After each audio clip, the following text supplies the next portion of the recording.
पार्वती परमेश्वराय नमो नमः। ओम नमः शिवाय, ओम नमः शिवाय, ओम नमः शिवाय, ओम नमः शिवाय, ओम नमः शिवाय, ओम नमः शिवाय, ओम नमः शिवाय।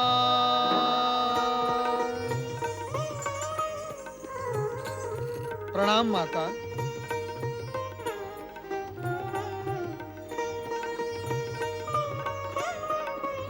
प्रणाम देवर्षि। कल्याण भव माता। शिवगण में इन दो नए भक्तों को आज मैं पहली बार ही देख रहा हूँ। इससे पूर्व मैंने इन्हें कभी देखा नहीं। ये दोनों यहाँ थे ही नहीं, तो देखते कहाँ से नारद? तो माता ये दोनों कर्णप और वेणी, तुम दोनों देवर्षि नारद को अपना पूर्ण परिचय दे दो, ताकि इनकी जिज्ञासा और कौतूहल शांत हो सके। देवऋषि, हम क्या और हमारा परिचय क्या? साधारण प्राणी हैं हम दोनों, अत्यंत साधारण। और कुल परिचय ये है कि भगवान भोलेनाथ की भक्ति और कृपा के कारण शिवलोक पहुंचे। ये परिचय नहीं हुआ, ये तो भगवान भोलेनाथ की कृपा और महिमा का गुणगान हुआ। देवऋषि, भगवान शिव की कृपा का पात्र होना ही श्रेष्ठ परिचय है। शेष तो सब अपूर्ण है, और आप अपूर्णता के विषय में जानना चाहते हैं, तो वो स्वयं भगवान शिव ही आपको बताएंगे। नारद, आज तक तुम कैलाश पर नए-नए प्रश्न और समस्याएं लेकर आते रहे, किंतु आज जिज्ञासा लेकर आए हो। नहीं भोलेनाथ, नहीं, मैं जिज्ञासा लेकर आया नहीं। हाँ, यहाँ आने के पश्चात जिज्ञासा अवश्य हुई है, आपके इन दो नए भक्तों को देखकर। शब्दों का पीछा मत करो नारद, अर्थ पर ध्यान। भोलेनाथ, शब्द और अर्थ भी पीछे छूट जाते हैं, किंतु मेरा ध्यान केवल आप पर होता है। अब आप कृपा कर आपके इन दो नए भक्तों के विषय में हमें कुछ बताएं, अथवा आप इनसे कहें कि वे स्वयं हमें अपना परिचय दें। नारद, ये दोनों अधिक से अधिक तुम्हें अपने विगत जीवन के विषय में ही बता सकते हैं, किंतु हम जानते हैं कि ये दोनों अनेक जन्मों से हमारी भक्ति में लीन रहे हैं। और सत्य तो ये है कि इनके जन्मांतरों की कथा सुनने के पश्चात ही तुम्हें इनका पूर्ण परिचय प्राप्त होगा। कथा भक्ति हो और कथावाचक स्वयं भगवान भोलेनाथ हो, तो श्रोता के आनंद का तो अंत ही नहीं होगा। ऐसा श्रोता धन्य ही हो जाएगा। हे भगवान भोलेनाथ, कृपया कर आप सुना ही दे इनके जन्मांतरों की कथा। कथा सुनकर मेरे साथ साथ शिवभक्त तो प्रेरित होंगे ही, शिवगण भी धन्य हो जाएंगे। तो सुनो नारद, एक समय की बात है, राजकुमार वृषध्वज अपने चित्रकार मित्र सुश्वेत द्वारा बनाए गए राजकुमारी पद्मजा के चित्र को निहार रहा था। उत्तम, अति उत्तम। मित्र सुश्वेत, तुम चित्रकार नहीं जादूगर हो, जादूगर।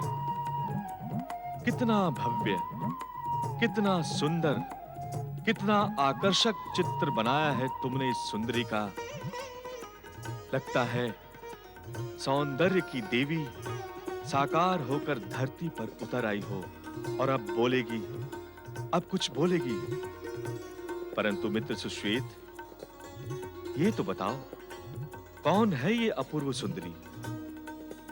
मुझे तो ये स्वर्ग की कोई अप्सरा ही लगती है। नहीं राजकुमार, वो कोई अप्सरा नहीं, पृथ्वीलोक की ही प्राणी है। पृथ्वीलोक पर ऐसा अद्भुत सौंदर्य? सुश्वेत, मैं तो समझ रहा था कि तुमने अपनी कल्पना और प्रतिभा से इस सौंदर्य की सृष्टि की है, परंतु तुम तो कह रहे हो कि ये मानवीय है। अब तो मेरा कौतूहल और बढ़ गया है। हाँ राजकुमार, जब मैंने इसे पहली बार देखा था, तो मुझे ऐसा लगा था मानो स्वर्ग का सौंदर्य धरती पर उतर आया हो। इसे देखकर तो मैं अपनी पलक झपकाना भी भूल गया था। और मात्र इसके चित्र को देखकर सांस लेना ही भूल गया।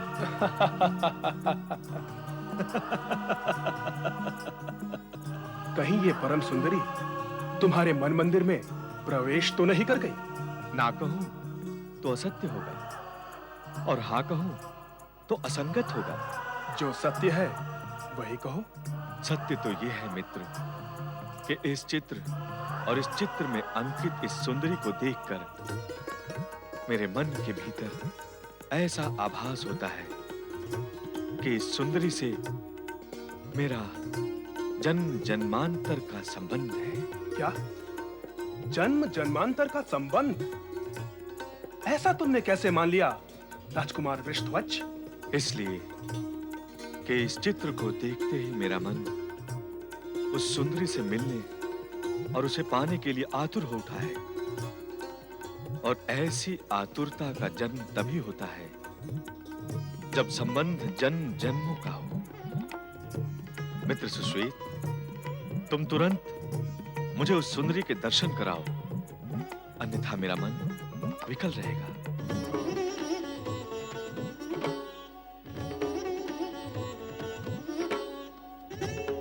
अरे, तुम मौन और उदास क्यों हो गए सुश्वेत? क्या मैंने कुछ अनुचित कह दिया? नहीं राजकुमार, तुमने तो अपने मन की सत्यता और निश्चल भाव को ही प्रकट किया है। किंतु क्या बात है मित्र, तुम संकोच क्यों कर रहे हो? कौन है ये सुंदरी? क्या नाम है इसका? राजकुमार, उसके विषय में अधिक जिज्ञासा प्रकट ना करके तुम उसके चित्र की सुंदरता का आनंद लो, बस। नहीं, मैंने अभी अभी तुमसे कहा कि मेरा इससे पूर्व जन्मों का संबंध है, इसलिए मैं इसका चित्र देखकर आतुर हो गया हूं। और तुम मुझे केवल चित्र देखने तक सीमित रखना चाहते हो? क्यों? क्यों चाहते हो तुम ऐसा? अरे कैसे मित्र हो तुम, जो अपने मित्र के मन की आतुरता को समझ ही नहीं रहे हो, और जब समझ ही नहीं रहे हो तो उसे दूर कैसे करोगे? मेरी मित्रता पर प्रश्न चिन्ह मत लगाओ राजकुमार वृषध्वज। मेरी मित्रता पर तो सदैव तुम गर्व करते रहे हो, और मित्र धर्म के नाते ही मैं तुम्हें उस सुंदरी से दूर रखना चाहता हूं। मित्र सुश्वेत, तुम तो मेरा आश्चर्य, कौतूहल और उत्सुकता बढ़ाते ही जा रहे हो। अब तो तुम्हें मित्र धर्म के नाते बताना ही होगा कि कौन है ये। हठ ना करो राजकुमार। तुम ही तो ले आए हो मुझे उस स्थिति तक जहां हठ के अतिरिक्त और कुछ किया ही नहीं जा सकता, और हठ तो अपनों से किया जाता है। मुझे पूर्ण विश्वास है कि तुम मेरे अपने हो। अब बताओ, कौन है ये सुंदरी? तुमसे तर्क करना तो व्यर्थ ही होगा। बुद्धिमत्ता भी इसी में है। अब बताओ, कौन है ये सुंदरी? ये राजकुमारी पद्मजा है। राजकुमारी पद्मजा? हाँ, पद्मदेश के महाराज पद्मनाभ की पुत्री राजकुमारी पद्मजा। पद्म अर्थात कमल। कमल भी सुंदर होता है, पद्मजा भी सुंदर है। यथा नाम तथा रूप। अब बताओ मित्र, इसके दर्शन कब कराओगे? अब दर्शन का हठ ना करो तो उचित होगा। तुम मेरे हठ करने पर आपत्ति ना करो तो अधिक उचित होगा। मेरी आपत्ति के पीछे छिपे सत्य को तुम समझ नहीं रहे हो राजकुमार। बहुत हो गया मित्र सुश्वेत, बहुत हो गया। ये नीचे और पीछे कौन से सत्य छिपे हुए हैं, प्रकट कर दो तो शांति हो जाएगी। अब तुम नहीं मानते तो सुनो। राजकुमारी पद्मजा के जन्म के समय एक ऋषि ने भविष्यवाणी की थी कि पिता के अतिरिक्त जो भी पुरुष उसे देखेगा उसकी 1 वर्ष के पश्चात मृत्यु हो जाएगी।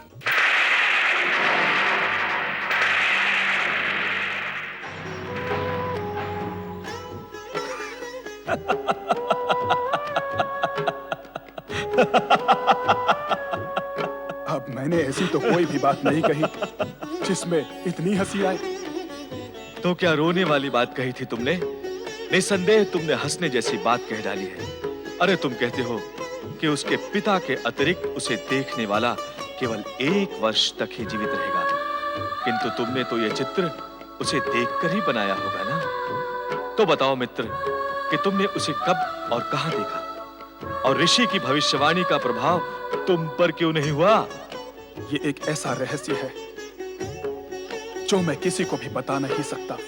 मित्र, इतना तो बता सकते हो कि राजकुमारी के पिता और तुम्हारे अतिरिक्त और किस किसने देखा है उसे?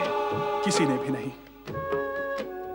ऋषि की भविष्यवाणी और देखने के दुष्परिणाम को ध्यान में रखकर महाराज पद्मनाभ ने पद्मजा को आजीवन अविवाहित रखने का निश्चय करके रत्न महल के एक ऐसे कक्ष में रखा है जहां सूर्य की किरणें भी नहीं पहुंच सकती। पर तुम तो पहुंचे हुए हो वहां तक। मैंने कहा ना, वो एक रहस्य है। मित्र, तुम्हारे रहस्य को तुम जानो, मैं तो केवल इतना जानता हूं कि मेरे परम मित्र होने के नाते पद्मजा को दिखाने का उपाय तुम्हें ही करना होगा, अन्यथा उसके वियोग में तड़प तड़प कर मैं अपने प्राण त्याग दूंगा। ये जानते हुए भी कि राजकुमारी पद्मजा को देखने वाला पुरुष 1 वर्ष से अधिक जीवित नहीं रह सकता। मित्र, ऐसे दिव्य सौंदर्य के दर्शन करने के पश्चात 1 वर्ष से अधिक जीवित रहने का लाभ भी क्या है? मैं तुम्हारा मित्र हूं राजकुमार, तुम्हारा शत्रु नहीं। मैंने कब तुम्हें शत्रु कहा है? तुम्हें पद्मजा के दर्शन कराकर तुम्हारे जीवन को असुरक्षित कर देना क्या मित्रता होगी? निसंदेह इसे शत्रुता ही कहा जाएगा। कौन कहेगा ऐसा? मैं तो नहीं कहूंगा। जगत कहता है तो कहने दो। मैं तो इसे सच्ची मित्रता ही कहूंगा। फिर भी मेरा मन नहीं मानता। मित्र, इस समय अपने मन को नहीं, मेरे मन को मनाओ। मेरी आतुरता से पूर्ण पुकार सुनो। तत्पश्चात संपूर्ण जगत के व्यंग भी सुनो। जगत में अपने मित्र के लिए मित्र प्राण तक बलिदान कर देते हैं, फिर मेरी इच्छा पूर्ति के लिए तुम व्यंग तक नहीं सुन सकते? फिर कहना पड़ता है, कैसे मित्र हो तुम? बार बार मेरी मित्रता को क्यों ललकारते हो? ठीक है, मैं तुम्हारा हठ मान लेता हूं, किंतु वो 1 वर्ष वाली बात ध्यान में रखना। अरे, उसे न देखकर भी जीवित कहां रह सकूंगा, इसलिए तुम उसकी तनिक भी चिंता ना करो। अब तुमने निश्चय कर ही लिया है तो आओ मेरे साथ। नहीं पुत्र, नहीं। सब कुछ जानते समझते हुए मैं तुम्हें मृत्यु के मुख में नहीं जाने दूंगी। मैंने वर्षों के जप तप और उपासना के पश्चात भगवान शिव की कृपा से तुम्हें प्राप्त किया। मैं तुम्हें पद्मजा के पास कदापि नहीं जाने दूंगी। और सुश्वेत, तुम इसकी बातों में आकर इसे कहां लिए जा रहे हो? तुम मित्र हो और मित्रता का व्यवहार ही करो। चिंता न करो मां, मैं भी तो शिव भक्त हूं। यदि मैं पद्मजा से मिलूंगा तो मैं उससे कहूंगा कि भगवान शिव की आराधना करके अपने जीवन पर लगा ये कलंक धो डालेगा। परंतु मां, यदि इस समय तुमने मुझे उसके पास जाने से रोका तो मैं उसके वियोग में तड़पता रहूंगा और मेरे प्राण अवश्य ही संकट में पड़ जाएंगे। इसलिए मुझे जाने की आज्ञा देने में ही मेरा हित है मां। हाँ मां।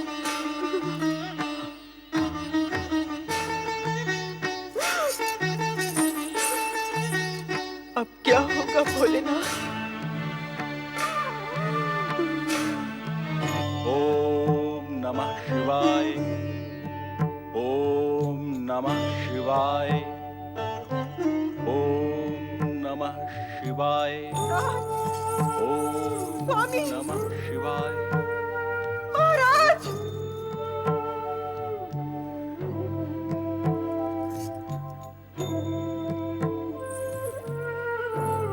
क्या हुआ है महारानी केतुमती? इतनी व्यग्र क्यों हो? व्यग्र होने का कारण है महाराज, यदि माता का एकमात्र पुत्र जीवन से विमुख हो मृत्यु की दिशा की ओर अपना पग धर दे, तो माता के लिए व्यग्रता का कारण बनता है महाराज। तुम क्या राजकुमार वृषध्वज के विषय में कुछ कह रही हो? हाँ, स्वामी, क्या हुआ उसे? क्या किया उसने? अब तक तो कुछ नहीं हुआ स्वामी,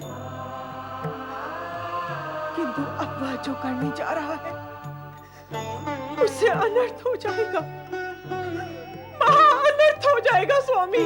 महारानी, तुम रोती रहोगी और अस्पष्ट बात करती रहोगी तो हम कैसे जान पाएंगे कि राजकुमार वृषध्वज को क्या हुआ है? जो कहना है स्पष्ट कहो। महाराज, पद्म देश की राजकुमारी पद्मजा का चित्र देखकर हमारा वृषध्वज उस पर मोहित हो गया और वो उसे देखने सुश्वेत के साथ वहां जा रहा है। तो इसमें अनर्थ जैसी क्या बात है? मोहित होने की स्थिति तो युवावस्था में स्वाभाविक ही है। नहीं महाराज, नहीं।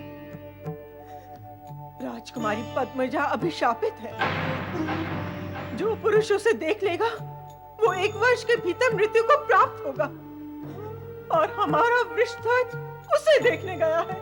ये तो चिंता का विषय है महारानी, किंतु इस सत्य को भी समझ लो कि भगवान शिव की इच्छा के बिना इस जगत में कुछ भी घटित नहीं होता। हमारे चाहने अथवा न चाहने से कुछ नहीं होगा। होगा वही जो भोलेनाथ चाहेंगे, और वे कभी अशुभ कुछ नहीं चाहते। हमारा वृषध्वज उन्हीं की कृपा की देन है, इसलिए विश्वास रखो वे हमारे पुत्र की रक्षा अवश्य करेंगे। तुम्हें व्यर्थ ही चिंता नहीं करनी चाहिए। ओम नमः शिवाय। ओम नमः शिवाय। ओम नमः शिवाय। ओम नमः शिवाय। ओम नमः शिवाय। ओम नमः शिवाय। ओम नमः शिवाय। आप ही का आसरा है प्रभु। ओम नमः शिवाय। ओम नमः शिवाय। एकमात्र आप ही का आसरा है। ओम नमः शिवाय। ओम नमः शिवाय। वृषध्वज आप ही की कृपा का फल है प्रभु। ओम नमः शिवाय। ओम नमः शिवाय। कृपा करना, ओम नमः शिवाय। मेरे वृषध्वज की रक्षा करना प्रभु, मेरे वृषध्वज की रक्षा करना, मेरे वृषध्वज की रक्षा करना।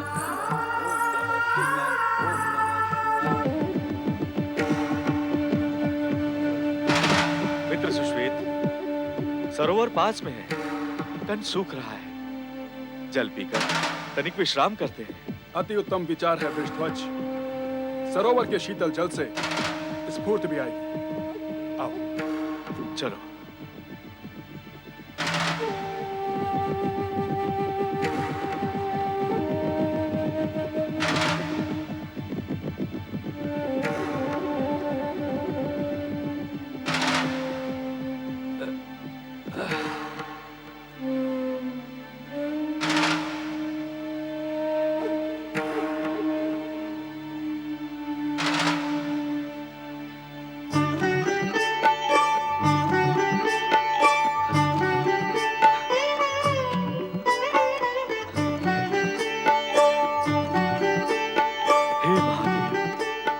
हे शिव शंकर, भगवान भोलेनाथ, अपने इस भक्त की कामना पूर्ण करो। राजकुमारी पद्मजा को अभिशाप से मुक्त करो भगवान, मुक्त करो। हे महेश्वर, कृपा करो। मेरे मित्र राजकुमार वृषध्वज की मनोकामना पूर्ण करो प्रभु, पूर्ण करो।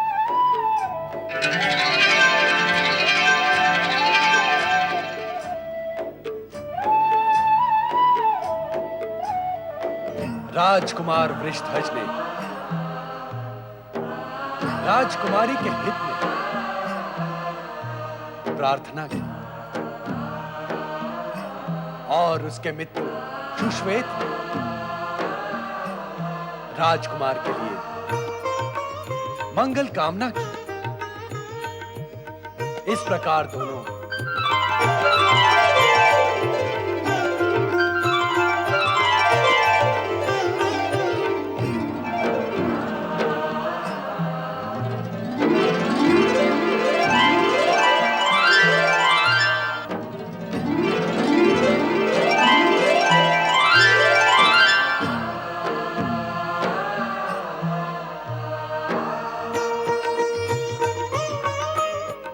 देवाधिदेव पिता महादेव तथा माता पार्वती को प्रणाम। कुमार कार्तिकेय और श्री गणेश की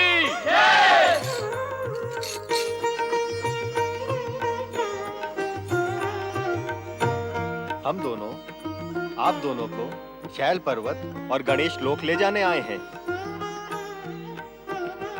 कुमार कार्तिकेय, भगवान भोलेनाथ हमें इस समय दो नए शिव भक्तों की कथा सुना रहे हैं। कथा अभी अपूर्ण है। जब कथा पूर्ण हो जाए तब आप अवश्य ही इन दोनों को ले जाएं। कृपा कर हमारी ये प्रार्थना अवश्य स्वीकार करें। प्रभु, क्या आप हमारे आग्रहपूर्ण आमंत्रण से अधिक शिवगण की कथा को महत्व देंगे? कथा तो आप लौटने पर भी सुना सकते हैं।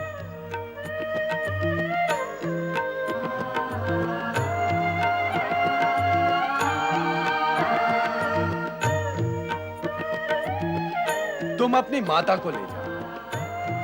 हम नारद और शिवगण को कथा सुनाकर स्वयं तुम्हारे पास आ जाएंगे। भला मैं कथा क्यों न सुनूं और अकेले क्यों जाऊं? जाएंगे तो हम दोनों ही साथ जाएंगे। हम शीघ्र ही तुम्हारे पास आएंगे पुत्रों, निश्चित रहो। प्रणाम पिताश्री। प्रणाम माताश्री।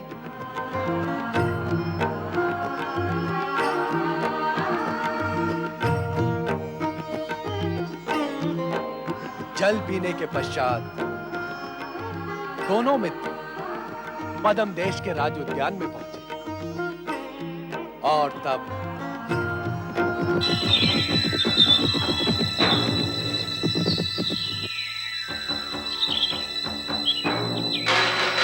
महाराज पद्मनाम के महल का उद्यान सामने है वृषध्वज। चलो वहां चलो। सावधान वृषध्वज, यदि पकड़े गए तो सीधे कारावास। आओ।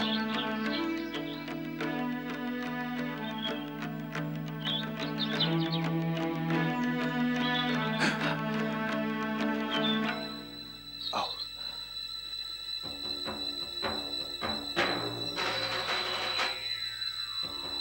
राजकुमारी पद्मजा इसी रत्न महल के नीलम कक्ष में निवास करती है।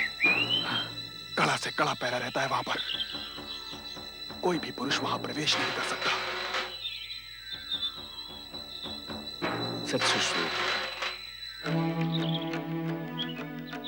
यहाँ तो बहुत कड़ा पहरा है। बाहर का कोई भी व्यक्ति यहाँ प्रवेश नहीं कर सकता।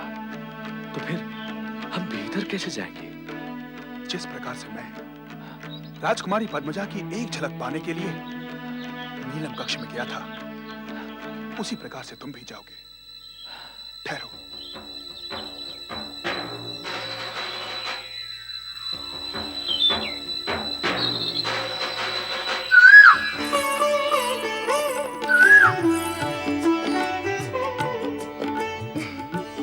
कुहू कुहू बोली कोयलिया।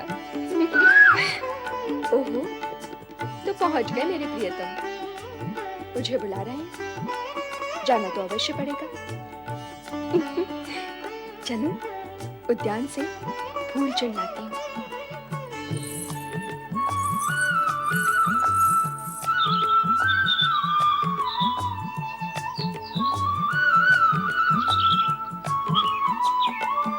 सुश्वेत, तुम तो दिन प्रतिदिन रहस्यमय होते जा रहे हो, और केवल रहस्यमय ही क्यों, मुझे तो लगता है रसिक भी हो गए हो। तुम यदि बार बार मित्रता की दुहाई दोगे तो मुझे भविष्य में न जाने कौन कौन से रूप धारण करने होंगे। पृष्ठध्वज, मैं अपने प्राणों पर कोई भी आघात सह सकता हूँ, परंतु मित्रता पर नहीं। वो तो मैं समझ ही रहा हूँ। अब ये बताओ, राजकुमारी पद्मजा के दर्शन कब होंगे? धैर्य रखो, वहां तक पहुंचने में अब अधिक समय नहीं है।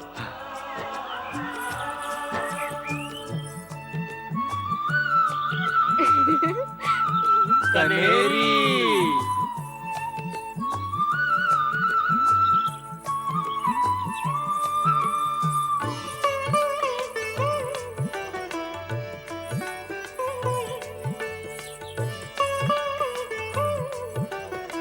किस अपरिचित को साथ लाए हो आज तुम? परिचय करा दूंगा। ये कोई अपरिचित नहीं है, हमारे मित्र हैं, राजकुमार पृष्ठध्वज। पर यहाँ क्यों आए हैं? राजकुमारी पद्मजा के दर्शन करने। क्या? हाँ, मैंने राजकुमारी का जो चित्र बनाया था, उसे देखकर हमारे राजकुमार उस पर मोहित हो गए हैं, और वे ऐसा मानते हैं कि राजकुमारी पद्मजा से उनका जन्म जन्मांतर का संबंध है। ऐसा? हाँ, और अब निश्चय भी कर लिया है कि राजकुमारी पद्मजा को अपनी पत्नी बनाना है। किंतु वो भविष्यवाणी? तुम उसकी चिंता ना करो, बस इतना करो, राजकुमार को राजकुमारी पद्मजा के दर्शन करा दो। चलो चलो।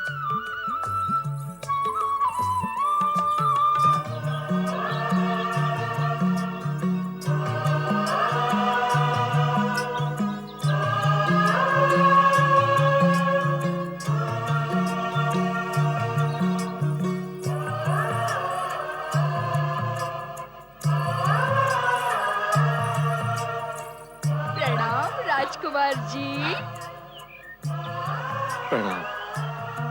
जी मैं वो इनके आपके मित्र। मैं समझ गया, और तुम भी समझ लो। जिस प्रकार मेरा मित्र सुश्वेत मेरी मनोकामना पूर्ति के लिए मेरा सहयोग कर रहा है, उसी प्रकार मैं समझ गई राजकुमार जी।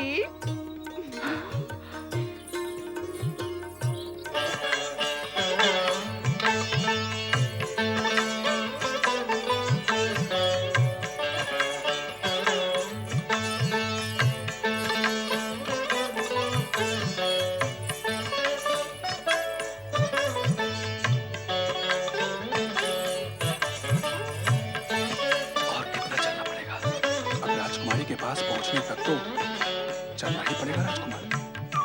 आइए।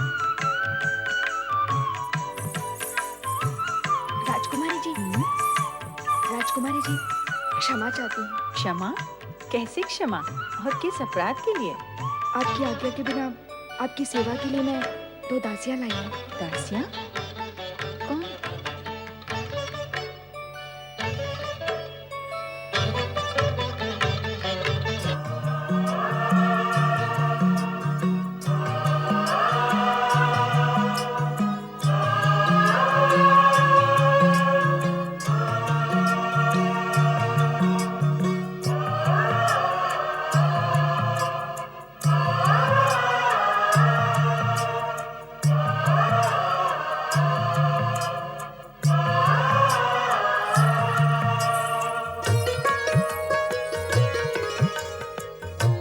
कौन हो तुम? मैं कौन हूं? ये पूछने की तुम्हें आवश्यकता है क्यों? क्या तुमने मुझे नहीं पहचाना?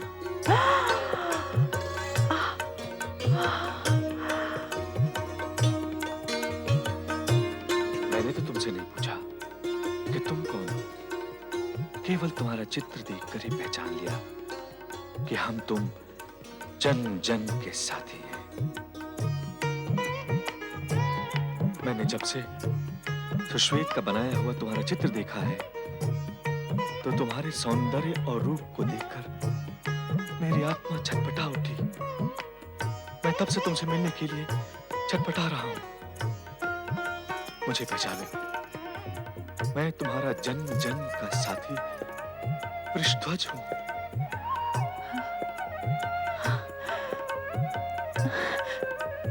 मुझे भी ऐसा ही लग रहा है तुम्हें देखकर कि हम जन्म जन्मांतरों से साथ रहते आए हैं। राजकुमारी मधुजा को उसके पिता के अतिरिक्त जो भी पुरुष देखेगा 1 वर्ष के भीतर उसकी मृत्यु हो जाएगी। क्या हुआ? क्या तुम्हें पता है, जो पुरुष मुझे देखेगा वो हाँ, मुझे पता है। फिर भी मैं यहाँ आया हूं। क्यों? क्योंकि मुझे पूर्ण विश्वास है कि भगवान शिव की आराधना से तुम्हारा अभिशाप मिट जाएगा।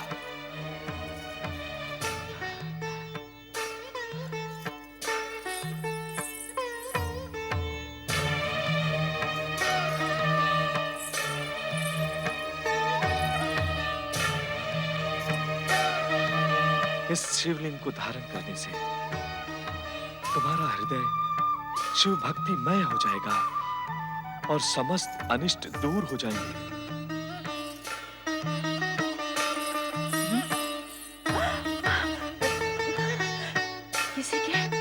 किसी के भागने की पगडंडी सुनी आपने? अर्थात आपको किसी ने यहाँ देख लिया है। आप तुरंत यहाँ से चले जाएं, अन्यथा आपके प्राण संकट में पड़ सकते हैं। नहीं, मैं कायरों की भांति अपने प्राणों की रक्षा करने के लिए यहाँ से भागूंगा नहीं। मुझे किसी का भय नहीं है। भगवान शिव मेरे रक्षक हैं। अनावश्यक निर्भयता प्रकट करने से क्या लाभ? हित अहित का विचार करके आपको यहाँ से शीघ्र चले जाना चाहिए। अभी मैं पूर्ण रूप से यहाँ आया ही कहा हूँ जो चला जाऊं। यहाँ आकर न अपने मन की कह पाया हूँ, न तुम्हारे मन की सुन पाया हूँ। तो फिर यहाँ आकर क्या किया है मैंने? बिना कुछ सुने, बिना कुछ कहे यहाँ से चला जाऊं? मुझे तो ये अच्छा नहीं लगेगा। इस समय क्या अच्छा लगेगा, इस पर विचार नहीं करना है। इस समय सुरक्षा के विषय में विचार करना आवश्यक है। मैं आपसे विनती करती हूँ, आप कृपा कर यहाँ से चले जाएं। यदि मेरे पिता महाराज पद्मनाभ को पता चल गया तो वो हम दोनों के प्राण ले लेंगे। तुम कहती हो तो चला जाता हूँ, किंतु तुम्हें वचन देना होगा कि फिर तुम शीघ्र ही मिलोगी। परिस्थितियों का अवरोध कितना कठोर है, उसके उपरांत भी आप मिलना चाहते हैं। भगवान शिव की कृपा परिस्थितियों से अधिक शक्तिशाली है। मुझे उन पर पूर्ण विश्वास है। हम मिलेंगे और शीघ्र मिलेंगे।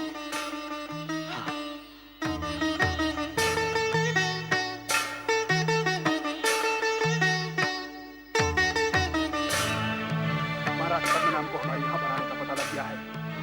तुरंत यहाँ से निकल चलो।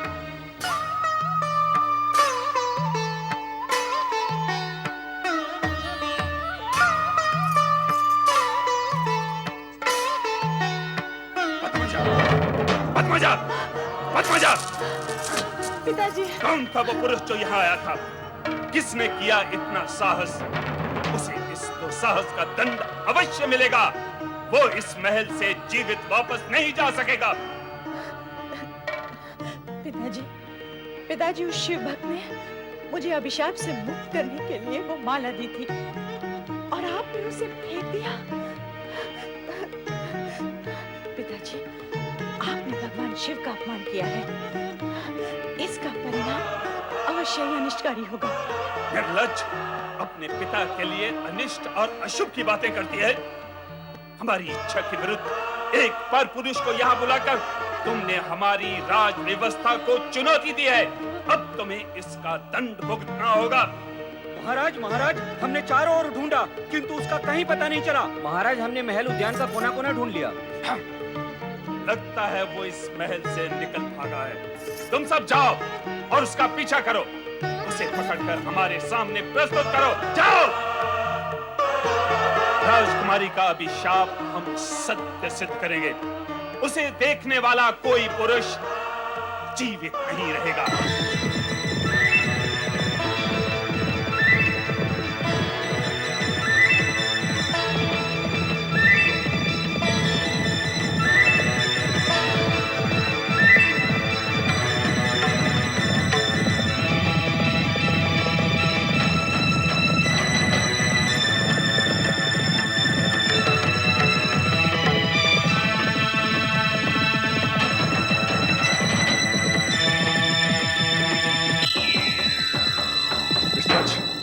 सेनापति प्रसेनजीत अपने घुड़सवारों के साथ हमारा पीछा कर रहे हैं। हमें अपना मार्ग बदलकर सरोवर की ओर चलना होगा। चलो।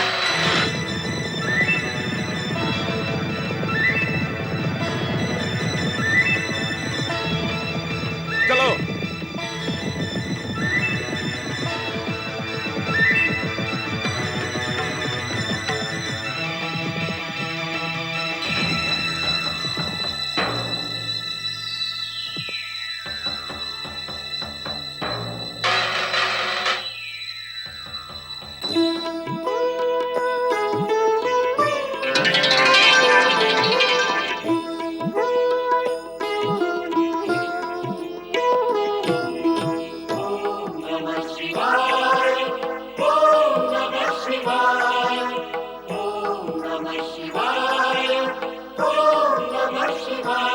सुश्वेत, पहले भी ये नाग इसी शिवलिंग पर दिखाई दिया था। लगता है कोई शिव भक्त अथवा शिवगण है।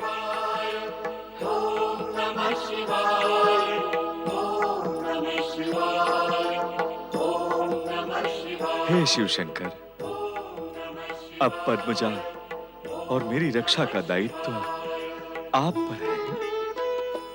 मुझे पूर्ण विश्वास है कि आपकी कृपा से हमारा पुनर्मिलन होगा और हमारा जन्म जन्मांतर का साथ बना रहेगा। ओम नमः शिवाय। ओम नमः शिवाय। इस प्रकार तुम्हारे पूर्व जन्म की कथा पूर्ण हुई।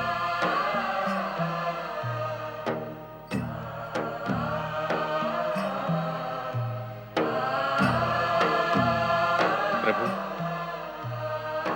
अपने पूर्व जन्म की कथा सुनकर मैं स्वयं चकित हूं। मुझे विश्वास ही नहीं हो रहा कि वो मैं ही था। कणप, तुमने भगवान भोलेनाथ की कृपा से शिवधाम प्राप्त किया है। इस कृपा का संकेत तुम्हें पिछले जन्म में ही मिल गया था। भक्तवत्सल भगवान भोलेनाथ अब राजकुमार वृषध्वज और राजकुमारी पद्मजा की कथा ऐसे मोड़ पर पहुंच चुकी है जहां से आगे घटित हुई घटनाओं को जानने की उत्सुकता बढ़ गई है। अब आप कृपा कर हमें यह बताएं कि उन दोनों का शीघ्र मिलन हुआ अथवा नहीं। धैर्य धारण करो नारद, तुम्हें पूरी कथा सुनने का अवसर मिलेगा। अब आगे की कथा इस प्रकार है। मां, पुत्रा, तुझे देखकर तो जैसे मुझे नया जीवन मिल गया। अन्यथा मेरा हृदय तो चिंता के सागर में डूब रहा था। तुझे देखकर तेरे शरीर में नवीन प्राण आ गए हैं। मां, अच्छा हुआ जो तुम उस अभिशापित राजकुमारी पद्मजा से नहीं मिल पाए। मैं उससे ही मिलकर आ रहा हूं मां। क्या? हाँ मां, मैं उससे मिलकर आ रहा हूं और भगवान शिव की कृपा से मैं उससे पुनः मिलूंगा। पुनः मिलेगा? उस अभिशापित से पुनः मिलेगा? शिव आराधना से वो अभिशाप मुक्त हो जाएगी मां। शिव आराधना से ही मुक्त होना था तो वो अभिशापित होती ही क्यों? तुमने उससे मिलकर अच्छा नहीं किया पुत्र। अपना जीवन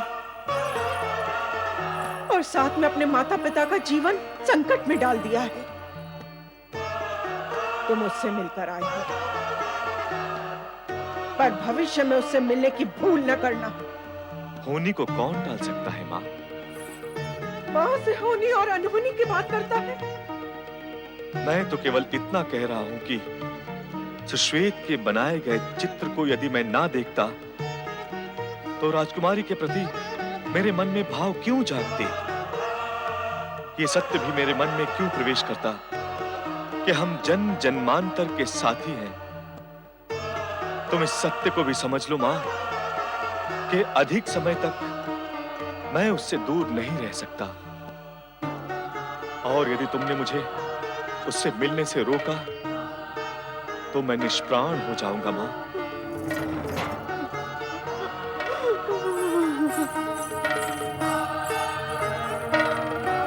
ओम नमः शिवाय, ओम नमः शिवाय, ओम नमः शिवाय, ओम नमः शिवाय, ओम नमः शिवाय, ओम नमः शिवाय, ओम नमः शिवाय, ओम नमः शिवाय। प्रणाम ऋषिवर। पधारें। धन्य भाग्य जो आपने दर्शन दिए। मैं ऋषि और आपको दर्शन देने नहीं, आपके दर्शन करने आया हूँ राजन। आप मुझे लज्जित क्यों कर रहे हैं ऋषिवर? नहीं राजन, हम सत्य कह रहे हैं। शिव आराधना और भक्ति द्वारा जिस पुण्य की प्राप्ति तुमने की है वो अद्भुत है, और ऐसे शिव भक्त के दर्शन करके जीवन में लाभ ही होता है। ये शिव भक्ति भगवान शिव की कृपा का परिणाम है ऋषिवर।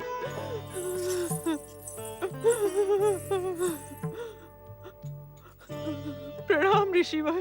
कल्याण भव। किंतु महारानी केतुमती, प्रणाम प्रसन्नचित होकर निवेदन किया जाए तो भला लगता है। ये रोते सिसकते हुए प्रणाम करने की प्रथा तो कहीं भी नहीं है।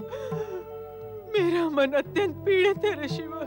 वो तो आपकी मुद्रा से ही प्रकट है, किंतु इस कष्ट का कारण आप स्वयं जानते हैं ऋषिवर कि भगवान शिव की असीम कृपा और आपके शुभ आशीर्वाद के फलस्वरूप ही पुत्र विष्णुध्वज की प्राप्ति हुई है। तो आज अपने ही हट के कारण वो एक संकट से घिर गया है। उसके प्राणों पर संकट आ पड़ा है ऋषिवर।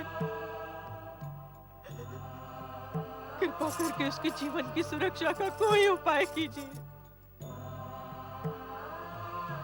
आप कुछ कहते क्यों नहीं ऋषिवर? भगवान शिव की लीलाएं अत्यंत विचित्र और अद्भुत होती हैं महारानी। वृषध्वज के जन्म के समय ही इस सत्य का आभास हो गया था मुझे कि जिस पुत्र को शिवाराधना से प्राप्त किया गया है वो पूर्ण आयु नहीं जी पाएगा। ऐसा न कहिए ऋषिवर, ऐसा न कहिए। मैं जो कुछ भी कह रहा हूँ इसमें मेरी इच्छा अथवा विचार तनिक भी नहीं है महारानी। इस विश्वव्यापी सत्य को स्वीकार कर ले। विधि का विधान ही शिवलीला का दूसरा रूप होता है। मैंने आपको पुत्र प्राप्ति की प्रसन्नता से वंचित करना नहीं चाहा था। इसीलिए वृषध्वज के जन्म के समय उसके असमय मरण के योग की बात मैंने प्रकट नहीं की थी। राजकुमार का पद्मजा से मिलने का हट तथा मिलना उसी सत्य का संकेत है। अर्थात मैं अपने पुत्र को असमय ही खो दूंगी। फिर शिव कृपा का अर्थ क्या है? कहाँ हुई हम पर शिव कृपा? यदि भगवान शिव की यही लीला है और उन्हें हमें पुत्र वियोग के शोक में डुबोना ही था, तो हमें पुत्र दिया ही क्यों? भगवान शिव के विषय में ऐसा सोचना और ऐसा कहना उचित नहीं है महारानी। उनकी हर इच्छा को सम्मान पूर्वक स्वीकार करना हर शिव भक्त का कर्तव्य है। महाराज शिवभूति, आपकी बात से निष्ठावान शिव भक्त होने का परिचय मिलता है। स्थिति गंभीर व पीड़ाकारक होने पर भी मैं इतना आश्वासन अवश्य दे सकता हूं कि आपका पुत्र इस शरीर को त्याग कर शिव की परम कृपा प्राप्त कर उत्तम गति को भोगेगा। आपको शोक ना करके इस अप्रिय सत्य को शांतिपूर्वक स्वीकार कर लेना चाहिए। भगवान शिव तुम्हारा कल्याण करे।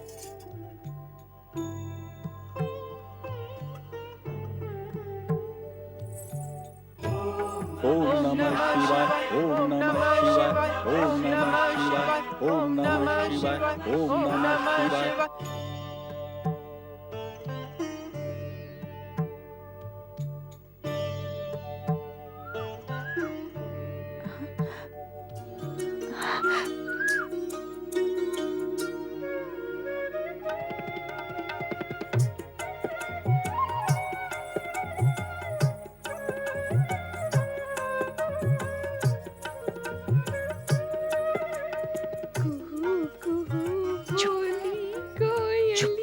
नटखट कहेंगी। आओ आओ ना। आओ।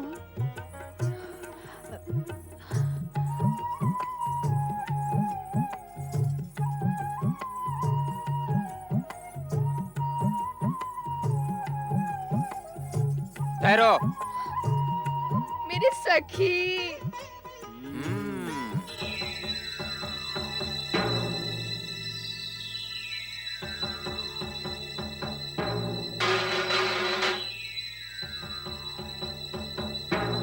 राजकुमारी जी, राजकुमारी जी, सैनिकों, जाओ अति शीघ्र राजकुमारी पद्मजा को ढूंढ कर लाओ। जाओ।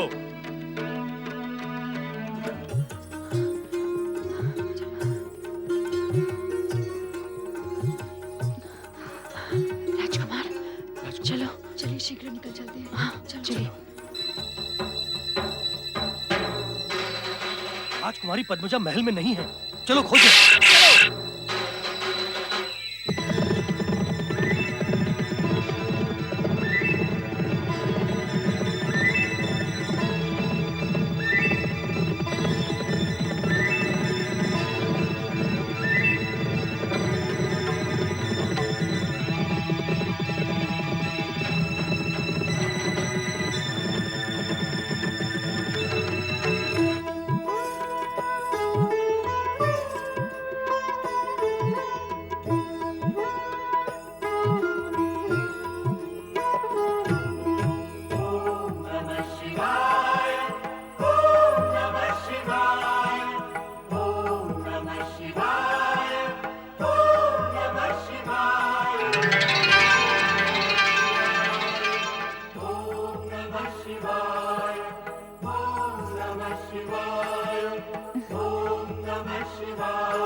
हे भगवान भोलेनाथ, हम सब की मनोकामना पूर्ण करें।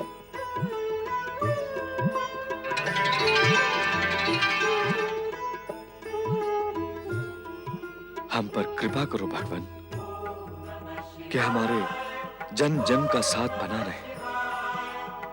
पूर्व जन्मों में हम साथ रहे हैं, इस जन्म में भी साथ हैं, भविष्य में भी हमें साथ ही रखना भगवान, साथ ही रखना। हमारी विनती सुनो भगवान, हम सभी की मनोकामना को पूर्ण करो।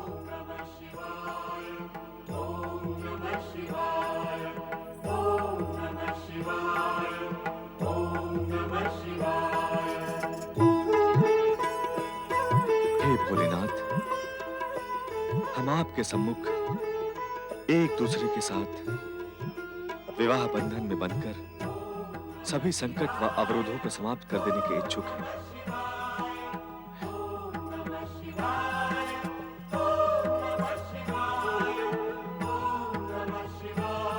ओम नमः शिवाय।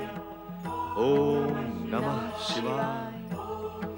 ओम नमः शिवाय। ओम नमः शिवाय। ओम नमः शिवाय। ओम नमः शिवाय। मित्र, ये देखो, कनेरी वन फूलों की 4 मालाएं लेकर आ गई है। अब हम चारों अपने अपने प्रिय के गले में ये माला डालकर विवाह के पवित्र संबंध से बंध जाते हैं।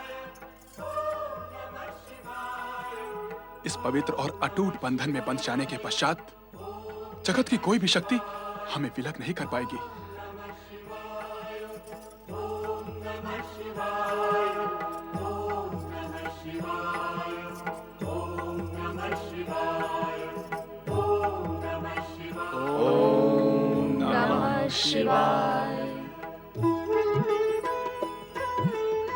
राजकुमारी पद्मजा, मैं भगवान शिव की कृपा मानकर तुम्हें अपनी पत्नी स्वीकार करता हूँ।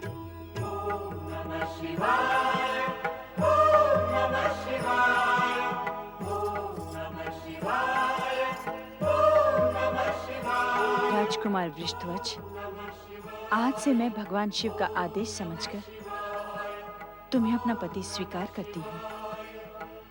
मैं भी तुम्हें अपनी पत्नी के रूप में स्वीकार करता हूँ।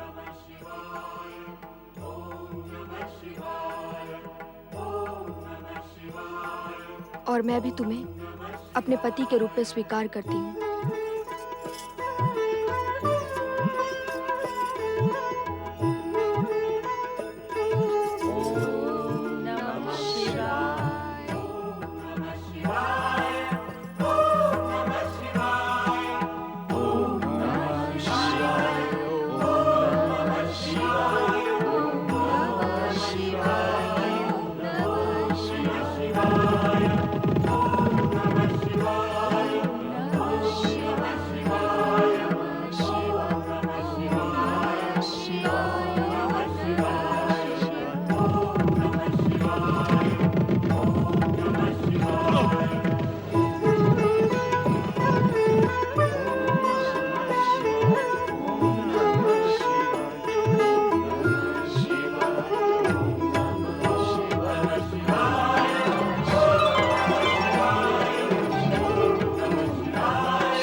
मुझे ऐसा लगता है कि भगवान शिव हमें आशीर्वाद दे रहे हैं।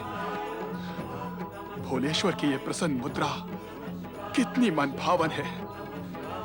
मैं भोलेश्वर की इस प्रसन्न मुद्रा को शिवलिंग पर अंकित कर देता हूँ। हाँ। ओम नमः शिवाय, ओम नमः शिवाय, ओम नमः शिवाय, ओम नमः शिवाय, ओम नमः शिवाय, ओम नमः शिवाय, ओम नमः शिवाय, ओम नमः शिवाय, ओम नमः शिवाय, ओम नमः शिवाय, ओम नमः शिवाय, ओम नमः शिवाय, ओम नमः शिवाय, ओम नमः शिवाय, ओम नमः शिवाय, ओम नमः शिवाय, ओम।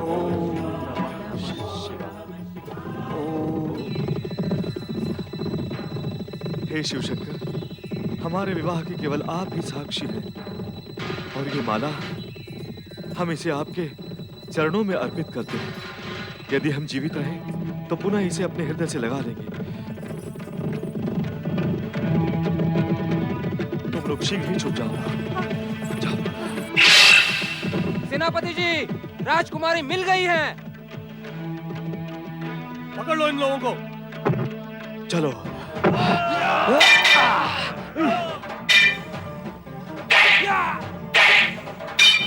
राजकुमारी जी, राजकुमारी जी, चलिए। नहीं चलूंगी मैं। चलो, चलो मेरे साथ।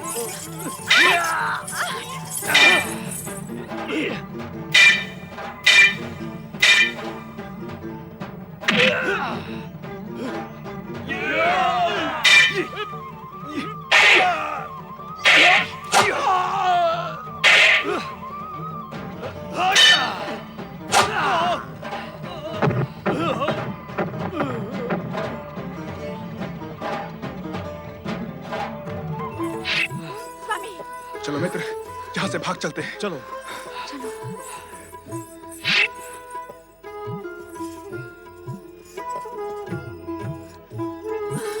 अब हमें शीघ्र यहाँ से चले जाना होगा। हाँ, अब हमारे लिए ये स्थान सुरक्षित नहीं रहा। हाँ, मैं परवजा को लेकर सर्वप्रथम अपनी माँ के पास जाऊंगा। चलो। चलो।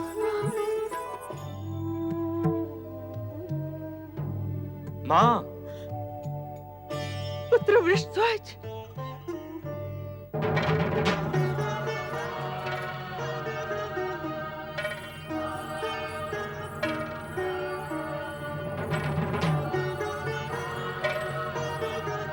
माँ के श्री चरणों में प्रणाम।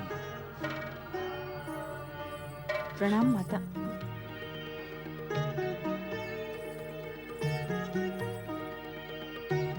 तो ये राजकुमारी पद्मजा हैं? हाँ माँ, तुम्हारी पुत्र वधू। नहीं, न ये तेरी वधू हो सकती है और ना ही मेरी पुत्र वधू। ये जानते हुए भी कि इससे विवाह करने वाला काल का ग्रास होगा, तू इसे विवाह करके यहाँ ले आया है। तूने अपनी माता पिता की चिंता न करके स्वयं मृत्यु का वरण किया है वृषध्वज, मृत्यु का वरण। माँ, मैं तुम्हें पहले भी कह चुका हूँ, शिव आराधना से सारी बाधाएं दूर हो जाएगी। कह तो मैं भी चुकी हूँ कि यदि शिव जी की कृपा होती तो ये बाधा आती ही क्यों? नहीं, नहीं पुत्र, तूने अपनी माँ का हृदय पीड़ित किया है। ये उचित नहीं किया पुत्र, ये तूने उचित नहीं किया। और तू मेरी पुत्र वधू बनने की इच्छा से तूने मेरे और मेरे पुत्र के प्राण संकट में डाल दिए हैं। अपने स्वार्थ की पूर्ति के लिए तू मेरे पुत्र का बलिदान लेना चाहती है,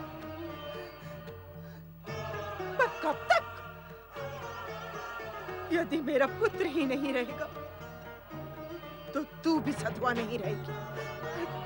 क्या प्राप्त हुआ तुझे और क्या प्राप्त होगा? क्या सुख मिलेगा तुझे? हम माँ और पुत्र की बलि लेकर? माँ, मुझ पर मिथ्या आरोप ना लगाए माँ। जो आप कह रही हैं वो सत्य नहीं है। सत्य नहीं है अर्थात मैं असत्य कह रही हूँ। क्या ये सत्य नहीं है कि जो पुरुष तुझे देखेगा वो 1 वर्ष के अंदर ही मृत्यु को प्राप्त होगा? क्या ये अप्रिय सत्य तेरे सिर पर नहीं बैठा है? क्या तू अभिशापित नहीं है?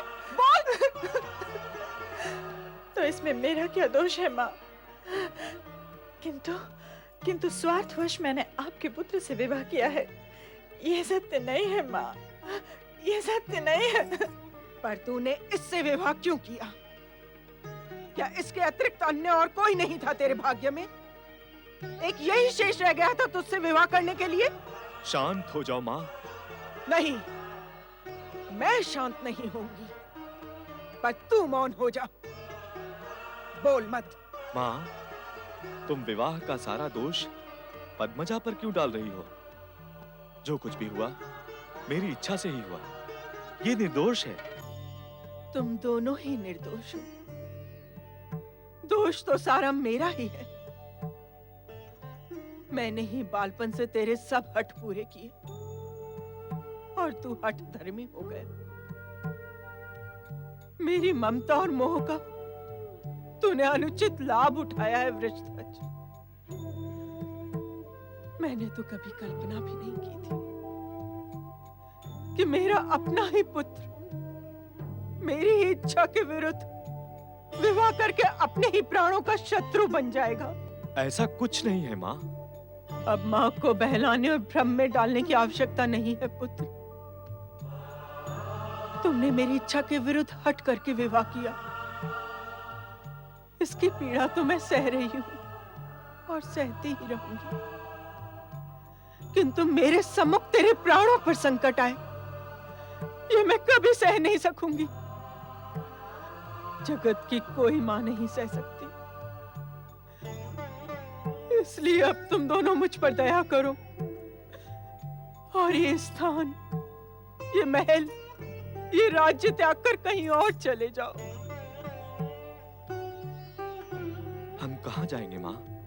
कहीं भी चले जाओ, पर यहाँ से, मेरी दृष्टि से,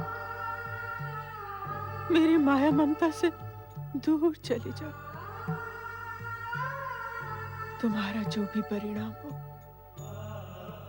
वो मेरे सामने नहीं, उससे दूर ही हो तो अच्छा है। तुम हमारा बहिष्कार कर रही हो माँ? बहिष्कार समझो अथवा निष्कासन, पर यहाँ से दूर चले जाओ।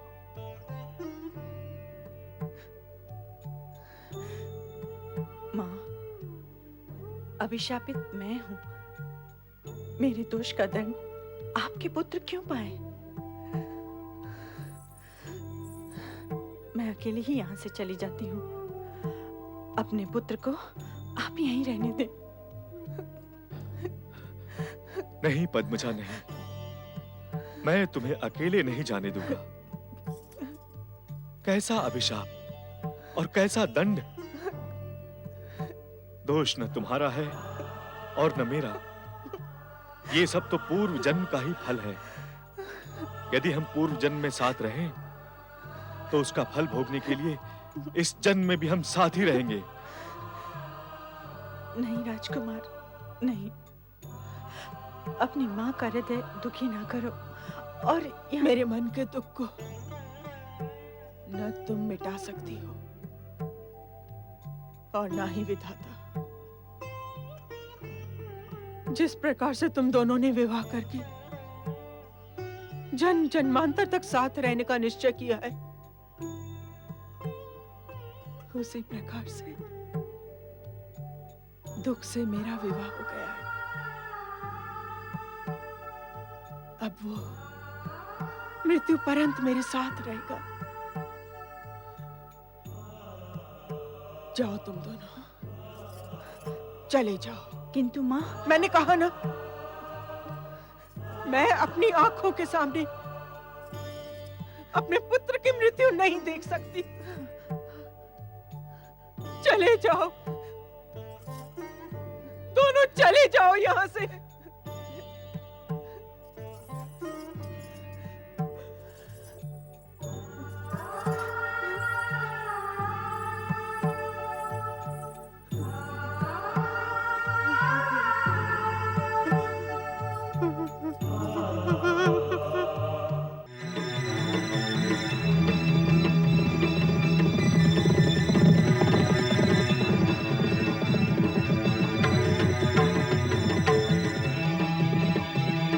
हमने सेनापति प्रसन्नजीत को राजकुमारी पद्मजा को खोजने के लिए भेजा था, किंतु अब हमें दोनों को ही खोजना पड़ रहा है।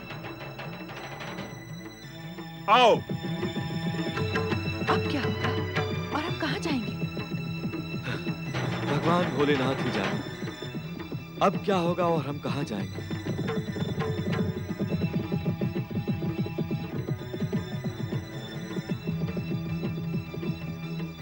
पद्मजा, पद्मजा, पद्मजा, पद्मजा! पिताजी क्रोध में है, शीघ्र चलो।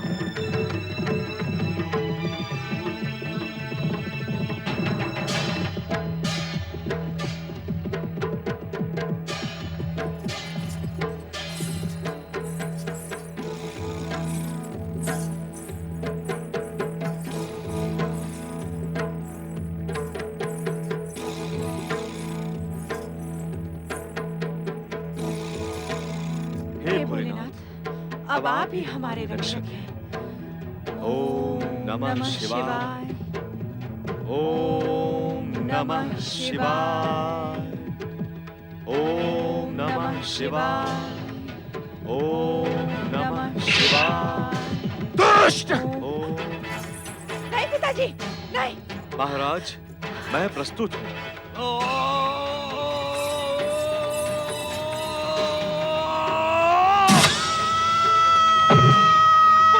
पद्मजा! पद्मजा!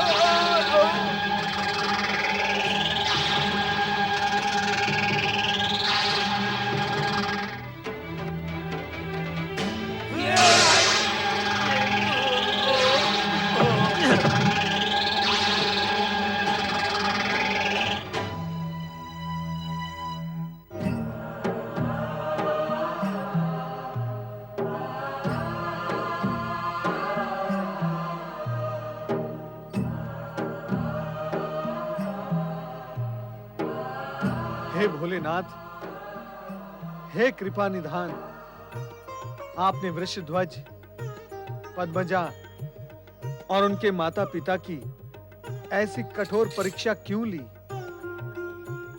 भोलेनाथ, आपका प्रयोजन क्या था? आपका नाम स्मरण करने वाले आपके भक्तों की ऐसी भी दशा हो सकती है, ये मानने के लिए मन मानता ही नहीं भोलेनाथ। भोलेनाथ की ऐसी ही विचित्र लीलाएं देख देखकर मैं भी आश्चर्यचकित होती रहती हूँ नारद। कभी कभी ऐसा लगता है कि जो समर्पित भाव से भक्ति करते हैं वे ही अधिक दुखी होते हैं।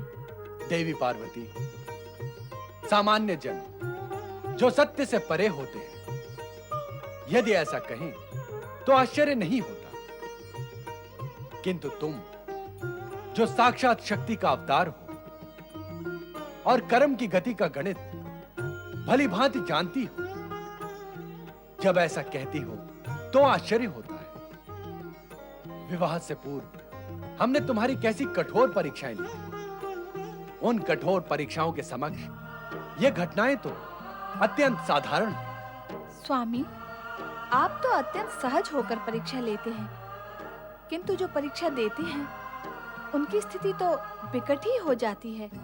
सो तो है देवी, शव से शिव तक की यात्रा कठिन तो है, किंतु पूर्ण होने पर परम आनंद की प्राप्ति भी तो होती है। जन साधारण को इन परीक्षाओं का लाभ ही होता है, उन्हें शिक्षा मिलती है और वो इस सत्य को स्वीकार कर लेते हैं कि घोर विपत्ति में भी प्राणी को धैर्य का परित्याग नहीं करना चाहिए। जो भक्त कठोर परिस्थितियों में धैर्य और आस्था पर दृढ़ता पूर्वक टिका रहता है, उसे शिवत्व प्राप्त होने में विलंब नहीं लगता। किंतु भगवान, वृषध्वज और पद्मजा को धैर्य के लिए अवकाश ही कहां मिल पाया?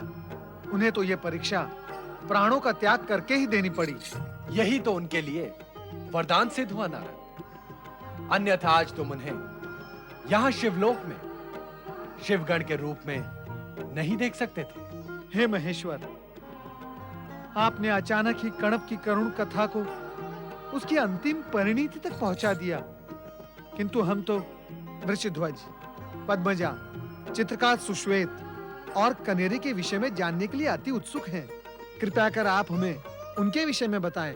चित्रकार सुश्वेत अपने प्रिय और अभिन्न मित्रों वृषध्वज और पद्मजा का करुण अंत देखकर अधिक समय तक जीवित नहीं रहे। उन दोनों ने भी अगले जन्म में अपने प्रिय मित्रों का ही अनुसरण किया। राजकुमार वृषध्वज ने नीलगिरी पर्वत के वनों में भील प्रधान शिवप्पा के पुत्र गणप के रूप में जन्म लिया और पद्मजा उसी वन में एक साधारण भील बल्लाल की पुत्री वेणी बनकर प्रकट हुई। संयोगवश यह वन महाराज पद्मनाभ की राज्य की सीमा में ही था। ये तो बताए प्रभु कि चित्रकार सुश्वेत और कनेरी का क्या हुआ? नारद, तुम इन दोनों के साथ उन दोनों के होने की कल्पना कर रहे हो। स्वाभाविक है भोलेनाथ, स्वाभाविक है। आपने अब तक की कथा में इनका जो अटूट प्रेम, नाता और संबंध स्पष्ट किया है, उसके आधार पर तो इन चारों का साथ होना स्वाभाविक है। आत्मा भी तो अपने प्रिय की ओर ही आकर्षित होती है और उसे भी आकर्षित करती है। सत्य कहा तुमने नारद।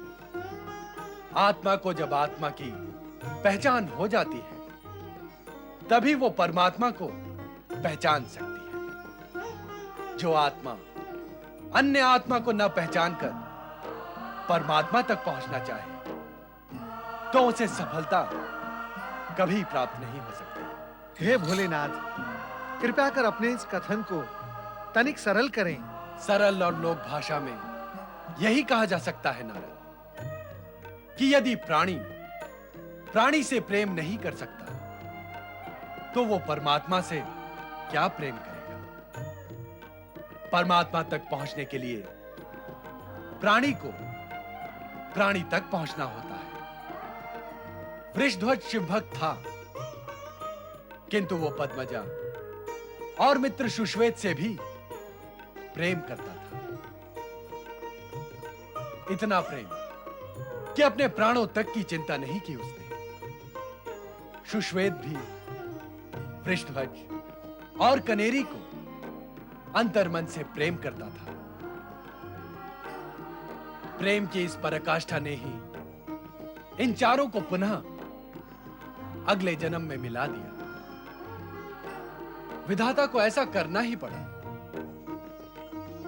समर्पित प्रेम की प्रगाढ़ता के कारण ही वृषध्वज और पद्मजा जन्मों का घेरा फेरा तोड़कर यहां शिवधाम तक आ सके। तात्पर्य यही है नारद कि परमात्मा की कृपा और प्रेम उन्हीं प्राणियों को प्राप्त होता है जो प्राणी मात्र से प्रेम करते हैं।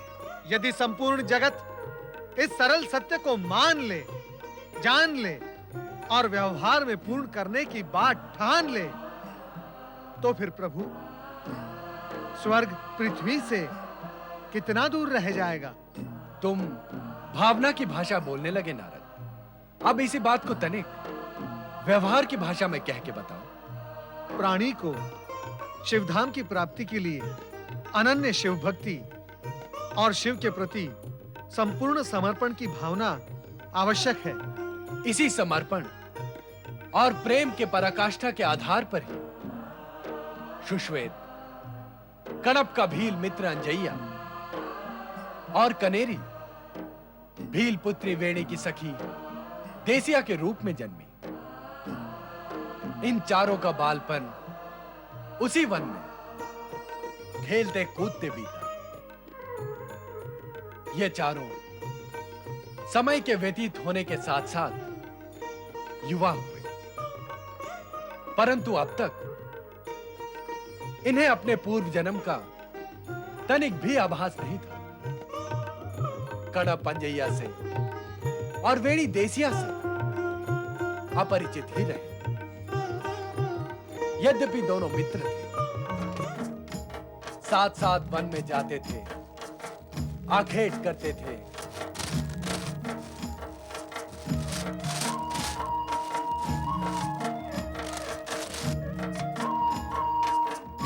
पशु भाग्य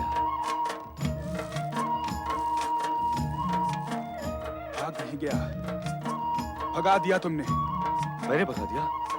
मैं तो स्वयं पशु का पीछा कर रहा था। भाग तो मैं भी रहा था उसके पीछे, परंतु भागने से क्या होता है? तो फिर क्या करने से क्या होता है? लक्ष्य साधना पड़ता है।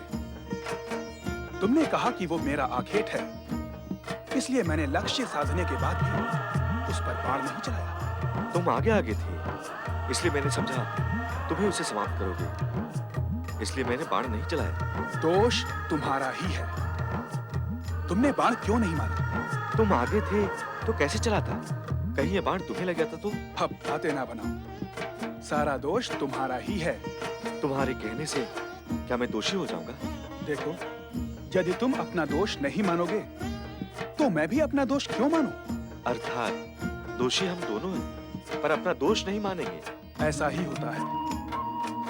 अपना दोष ना मानने से और सामने वाले को दोषी बताते रहने से और अधिक दोषों की उत्पत्ति होती है, जिससे और अधिक विवाद उठता है जिससे और अधिक संकट बढ़ते हैं और जिससे मानव और अधिक दुखी होता है।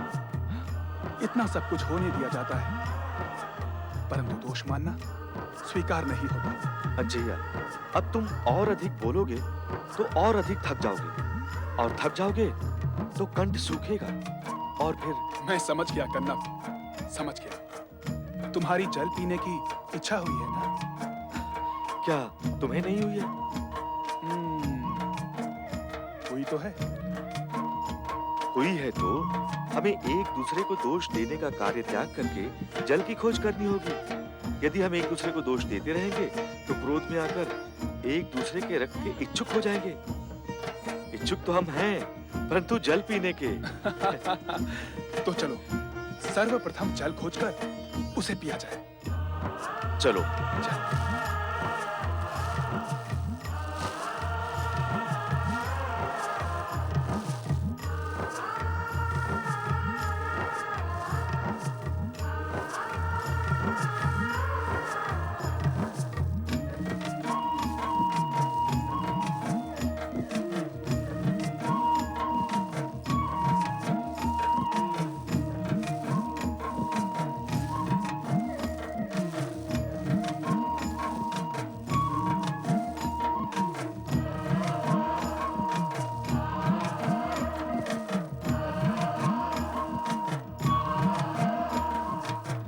अंजैया, हाँ। यहाँ कहीं भी जल नहीं दिखाई दे रहा है।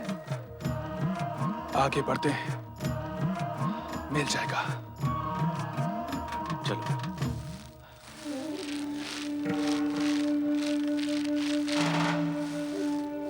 किसी की आहट सुनाई दे रही है, लगता है पशु होगा।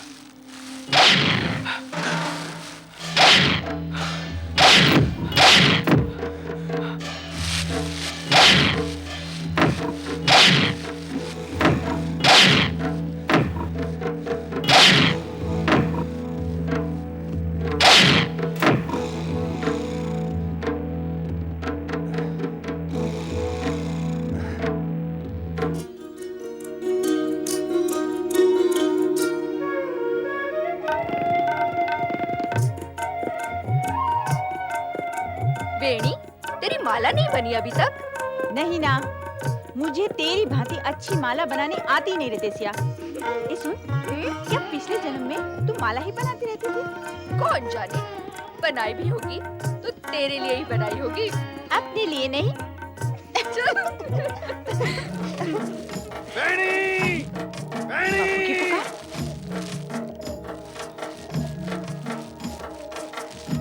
वेणी, क्या हुआ बापू? दो वनीले पशु इधर आकर कहीं आसपास छुपे हैं। तुम धनुष्मान निकालो। इधर आए तो उन्हें मार गिराना। मैं उधर देखता हूँ। अच्छा। जाओ। चल, चलना।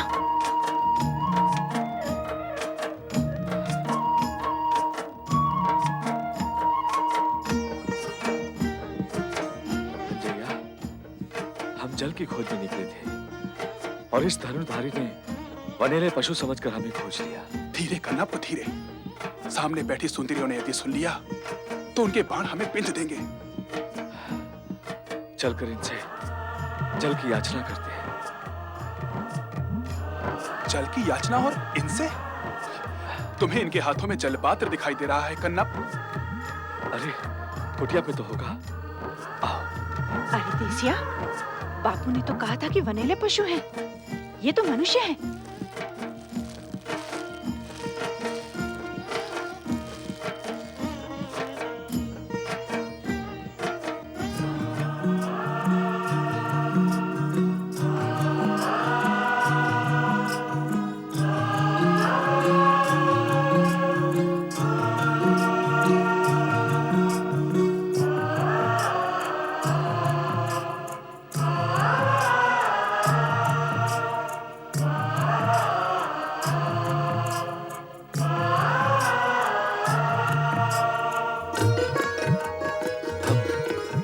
वनेले पशु नहीं है, वनवासी मनुष्य है। दया करके हमें जल पिला दो। हमारा बहुत समय से कंठ सूख रहा है। जल की आशा में ही हम यहाँ तक आए हैं। हमें शीघ्र जल पिला दो वन सुंदरियों, नहीं तो हम बाण के बचे बिना जल के मर जाएंगे। हाँ हाँ हाँ अभी लाती हूँ।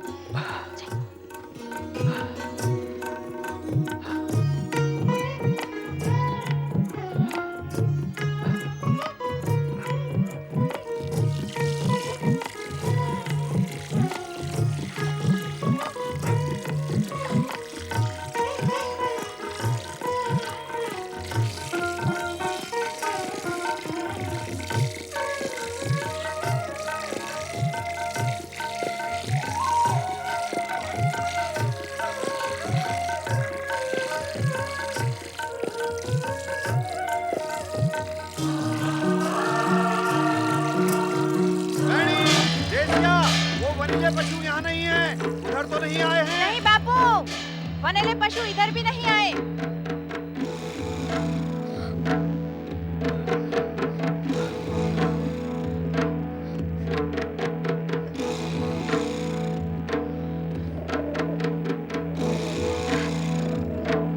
बापू, बापू, हमने उन वनेले पशुओं को मारकर भगा दिया है।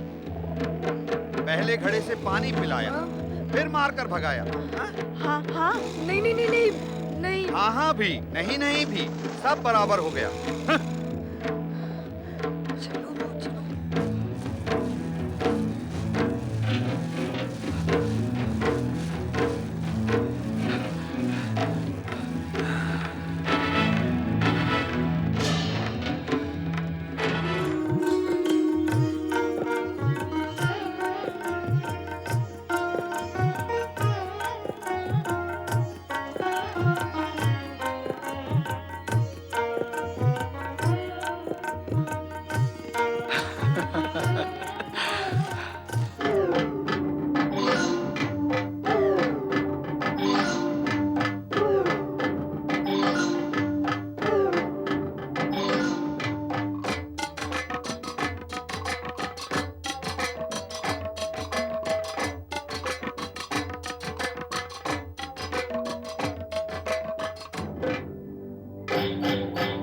ऐसा लगता है जैसे हम पहले भी यहाँ आए हैं। हाँ, ये स्थान कुछ जाना पहचाना सा लगता है।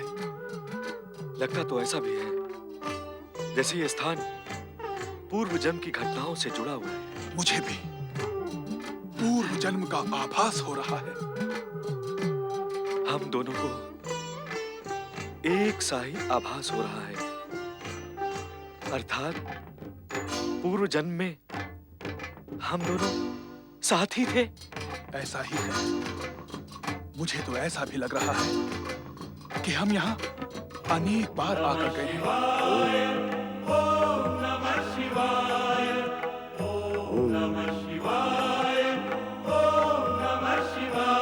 शिव शंकर, हे भोलेनाथ, नमः शिवाय, नमः शिवाय,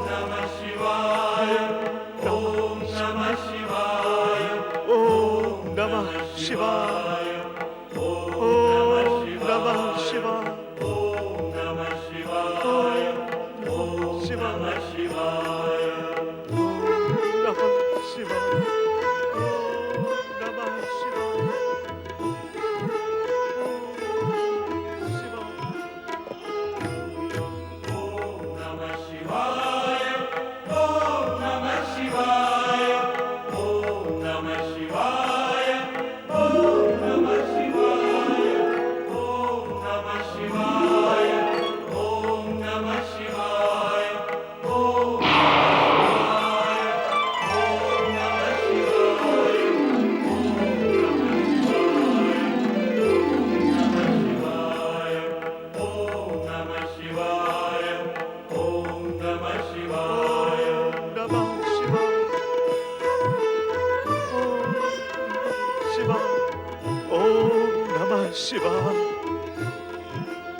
प्रभु, आपने कृपा करके मुझे फिर दर्शन दिए। मेरा जीवन सफल हो गया प्रभु, मेरा जीवन सफल हो गया।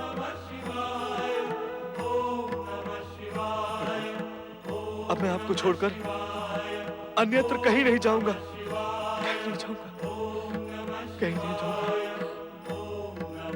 आपकी पूजा करने के लिए मेरे पास कुछ सामग्री भी नहीं है, कुछ सामग्री भी नहीं है प्रभु। मैं क्या करूं प्रभु, मैं क्या करूं?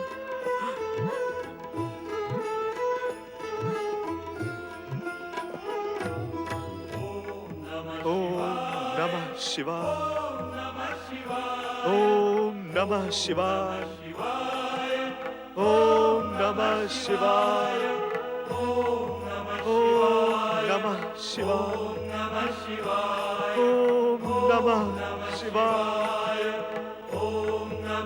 हे भोलेनाथ, मेरी ये मानसिक पूजा स्वीकार करो। मैं इतने समय तक मैंने तुम्हारी पूजा भी नहीं की। मैं तुम्हें भूल गया था, मैं तुम्हें भूल गया था नाथ। मैं अपराधी हूँ, मैं अपराधी हूँ।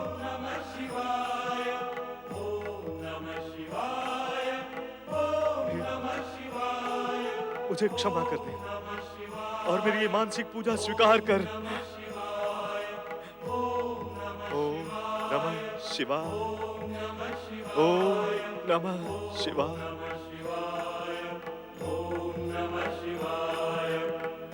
हे नाग देवता, तुम तो सदा शिव के गले का अलंकार बने रहते हो। तुम शिव कृपा के पात्र हो। तुम धन्य हो, तुम धन्य हो नाग देवता। मैं तुम्हें भी प्रणाम करता हूँ। ओम नमः शिवाय। कन्नप, ओम नमः शिवाय। क्या घर नहीं चल रहा है? ओम घर नहीं चल रहा है क्या कन्नप? शिवाय। उठो कन्नप, ओम उठो। नमः शिवाय।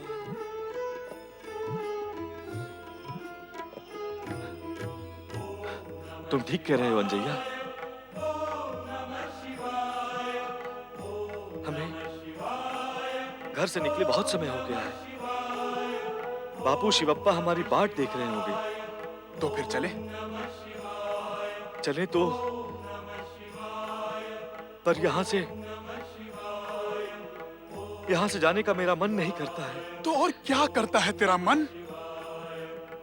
यही कि अंजैया कि रात दिन यहां बैठकर भगवान शिव शंकर की पूजा करता रहूं और जपता रहूं ओम नमः शिवाय, ओम नमः शिवाय। घर तो चलना ही पड़ेगा कन्नप।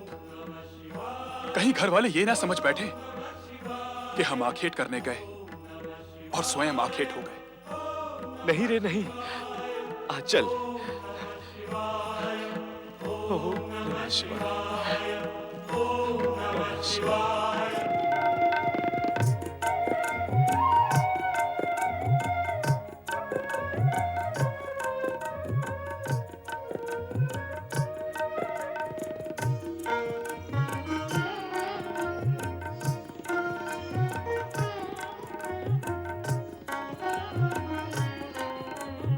रानी, रानी,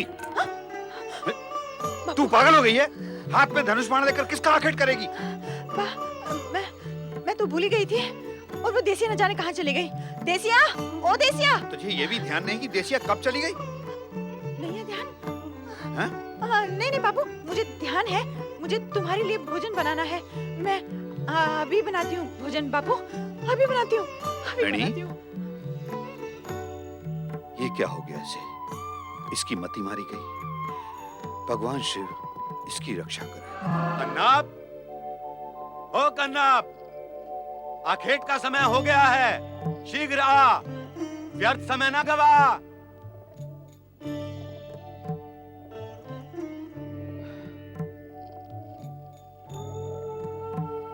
नहीं बापू नहीं, अब मैं आखेट नहीं करूंगा। उन मुक्त प्राणियों के प्राण नहीं लूंगा। क्या बिगाड़ा है उन निर्दोष प्राणियों ने हमारा? हम क्यों उनकी हत्या करें? क्या रे? अब तो क्या संत महात्मा बनेगा? हैं? ऋषि मुनि बनेगा? अरे तेरी मति क्या मारी गई है रे कन्नप? अरे मति भ्रष्ट, हम लोग बनवासी हैं, बनवासी। आखेट करना हमारा धर्म है, उसके बिना हमारा जीवन नहीं चल सकता। पर मैं पूछता हूं, तू कब से ये दया का सागर धर्मात्मा बन गया रे? बापू, आखेट करना राजा और राजकुमारों का काम है, हमारा नहीं। अरे मती के मारे, बालपन से तू आखेट करते करते ही बड़ा हुआ है, और अब तुझे पशुओं पर दया आने लगी है।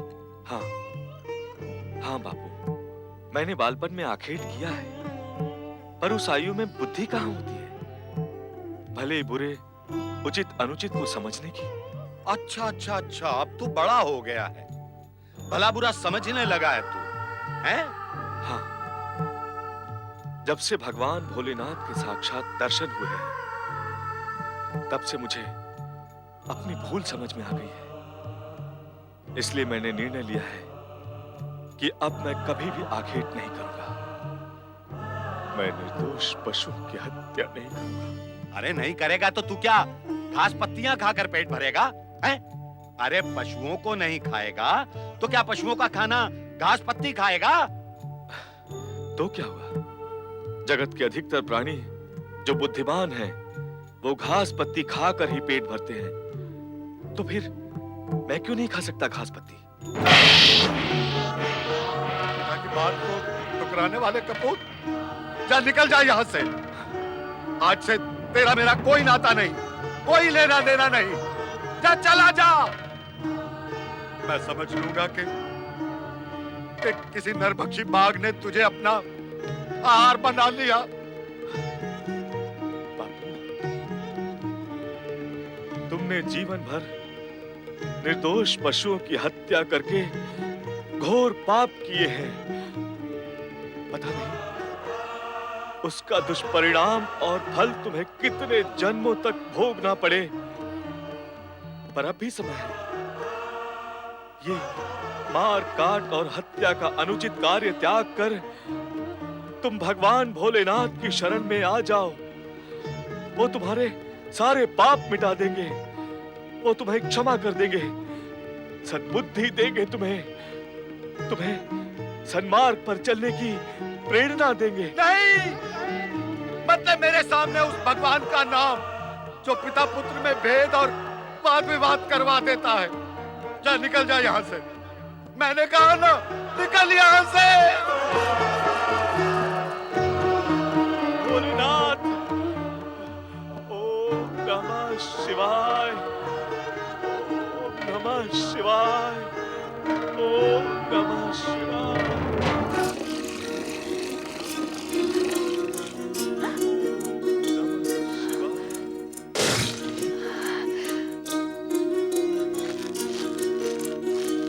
कन्ना, कन्ना, कहाँ जा रहे हो तुम? भगवान भोलेनाथ की शरण में। क्या? हाँ बेटी, मैंने अपने आखेट प्रिय पिता का घर सदा सदा के लिए छोड़ दिया है। अब मैं भोलेनाथ की भक्ति के अतिरिक्त और कुछ भी नहीं करूंगा। क्या तुम मेरा साथ दोगी? कणप, भगवान शिव ने ही मुझे तुमसे मिलाया है। तुम शिव के भक्त और मैं शिव के साथ साथ तुम्हारी भक्त।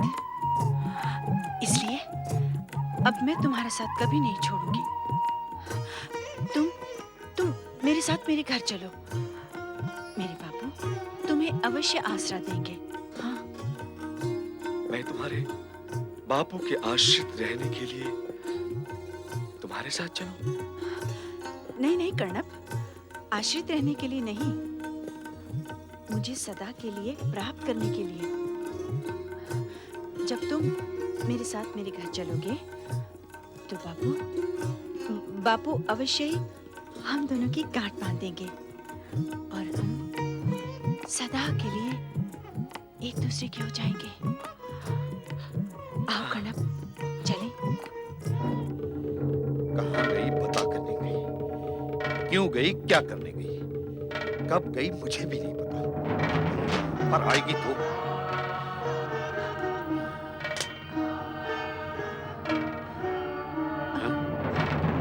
बापू, ये कन्नप है।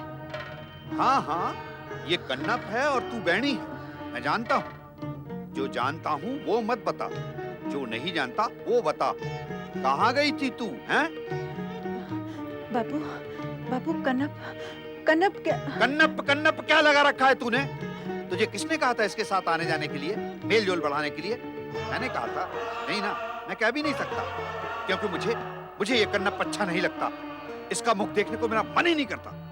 फिर किसके कहने पर तू इसके साथ घूम फिर रही थी, हैं? बोल। पर बाबू, बाबू कनप अच्छा है, भला है। तू कहती है वो अच्छा है, तो मैं मान लूं वो अच्छा है? क्यों मान लूं? मैं मानता हूँ वो अच्छा नहीं है, भला नहीं है। तू मान सकती है जो मैं मानता हूँ? नहीं मान सकती ना, तो मैं क्यों मान लूं जो तू मानती है? इसे मन डांटिए बाबू, मैं ही चला जाता हूँ। चले जाना ही समझ का काम होगा। अधिक समझ का काम ये होता यदि तुम इसके साथ यहाँ आते ही नहीं, और सबसे अधिक समझ का काम ये होगा कि इसके बाद बैणी से मिलना ही नहीं। पीछे की ओर मुड़ो और चले जाओ यहाँ से।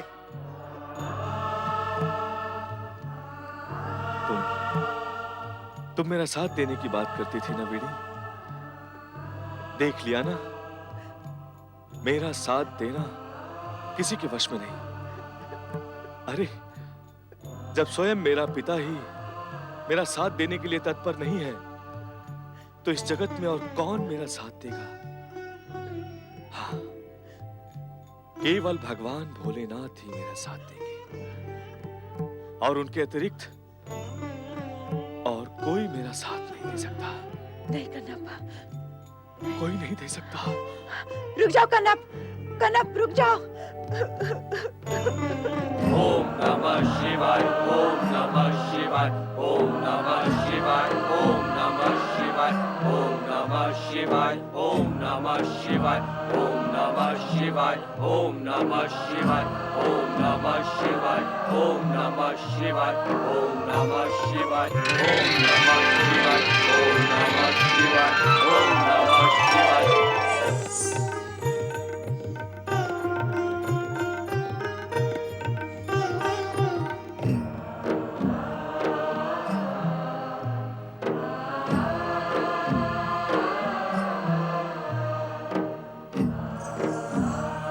भगवान शिव शंकर कहाँ हैं नंदी महाराज? माता, अभी अभी भोलेनाथ यहीं थे, पर अचानक देखते देखते अदृश्य हो गए।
तुम्हें बापू?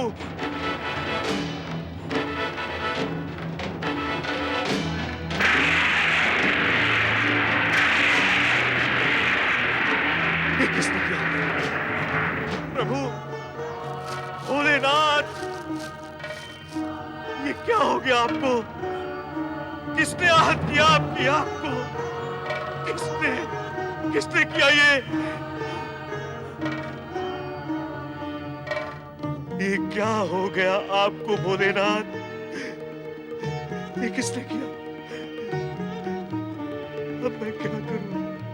अब मैं क्या करूं भोलेनाथ? अब मैं क्या करूं?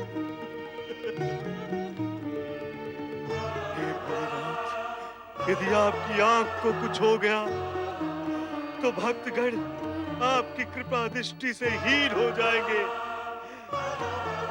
ये सारे जगत में अंधकार छा जाएगा। अंधकार छा जाएगा।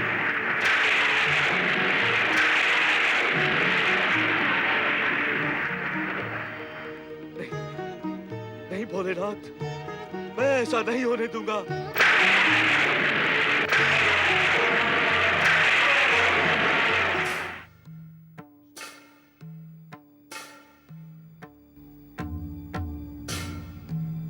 अचानक क्या हो गया भगवान? अघटित घटित हो गया है देवी। देवों के देव महादेव के लोचन से रक्तधारा बहने लगी है। ये शुभ संकेत नहीं है। अवश्य कुछ अशुभ घटित होगा। शुभ से अधिक सदा अशुभ ही होता रहता है। अब क्या होगा? देवी, ये कठोर परीक्षा का समय है। शिव भक्ति में समर्पित कोई परम भक्त इस संकट का अंत करेगा।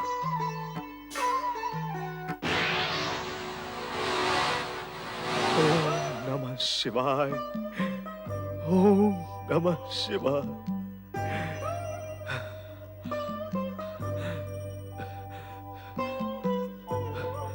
ओम नमः शिवाय। ओम नमः शिवाय। ओम नमः शिवाय। ओम नमः शिवाय। ओम नमः शिवाय। ओम नमः शिवाय। ओम नमः शिवाय। ओम नमः शिवाय। ओम नमः शिवाय। ओम नमः शिवाय। ओम नमः शिवाय। ओम नमः शिवाय। ओम नमः शिवाय। ओम नमः शिवाय। ओम नमः शिवाय। ओम नमः शिवाय। ओम नमः शिवाय। क्या शिव जी की आंख से रक्त? शिवाय। ओम नमः शिवाय। कनब, ओम कनब, नमः ये क्या किया शिवाय। तुमने? ओम ये नमः क्या किया? शिवाय। ओम नमः शिवाय। ओम नमः शिवाय। अपने ही हाथों से ओम अपनी नमः आंख शिवाय। फोड़ डाली। ओम ये क्या नमः किया तुमने शिवाय। कन्नब? कौन? वेणी, तुम यहाँ? चलो, कोई तो मेरे दुख में मेरे साथ है। मेरा दुख कम हुआ। वेणी, देखो, भगवान शिव शंकर की आंख ठीक हो गई। उनकी आंख से ज्योति निकलने लगी। देखो वेणी, देखो। ओम नमः शिवाय। ओम नमः शिवाय। ओम नमः शिवाय। वेणी, तुमने देखा कैसे भोलेनाथ की आंख ठीक हो गई? देखा कन्नब, देखा मैंने। अब तुम्हारी आंख का क्या होगा? क्या होगा? कुछ नहीं। अरे, एक आंख इस जगत को देखने के लिए क्या कम है? मेरी एक आंख होने का मुझे कोई दुख नहीं है। भगवान को मुझे एक आंख देने का जो सुख मिला है वो बड़ा है, बहुत बड़ा। और फिर वेणी, मेरी इस एक आंख से भगवान शिव शंकर के दर्शन का सुख तो मुझे मिलता ही रहेगा। ओम नमः शिवाय।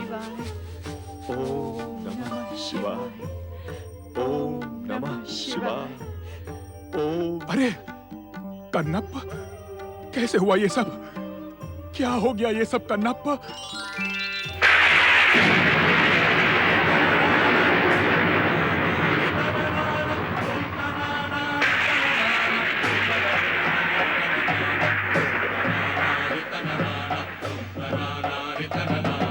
ये क्या हो रहा है भोलेनाथ?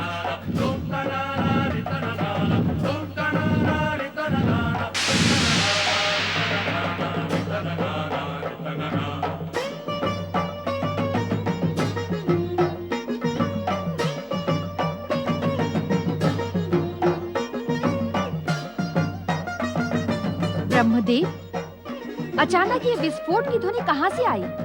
ये चिंगारियाँ कैसी हैं? ये सब शिव की लीला है देवी। ये किसी परम और महान भक्त की परीक्षा का काल एवं संकेत है।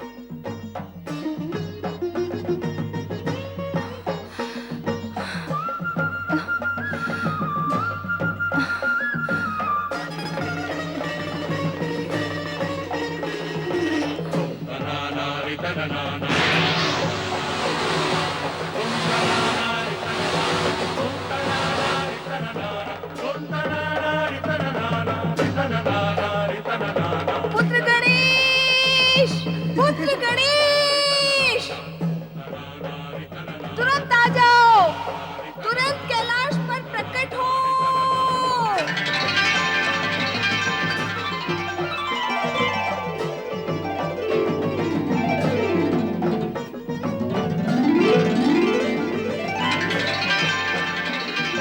प्रणाम माता। पुत्र गणेश, तुम्हारे पिता संकट में हैं।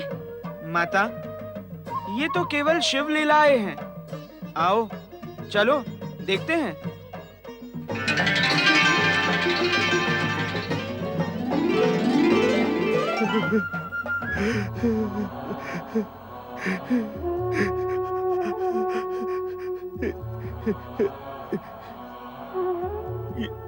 क्या हुआ? ये क्या हो गया भोलेनाथ? ये क्या अनर्थ हो गया? आपकी बाई आंख भी आहत हो गई। मैं भागा, आपको दृष्टिहीन कैसे देख सकता हूं? हे नाथ, ये सब देखने के लिए मैं दृष्टिवान कैसे बना रह सकता हूं? नहीं, ये नहीं हो सकता। ये नहीं हो सकता कि एक भक्त देखे और भगवान दृष्टिहीन हो जाए। ये संभव नहीं है, ये संभव नहीं है। वीणी, वीणी, वीणी, मेरी सहायता करो। कहो कर्णव, क्या करना है? वीणी, मेरे भोलेनाथ पीड़ित हैं। मैं इनकी पीड़ा कैसे सहन कर सकता हूँ?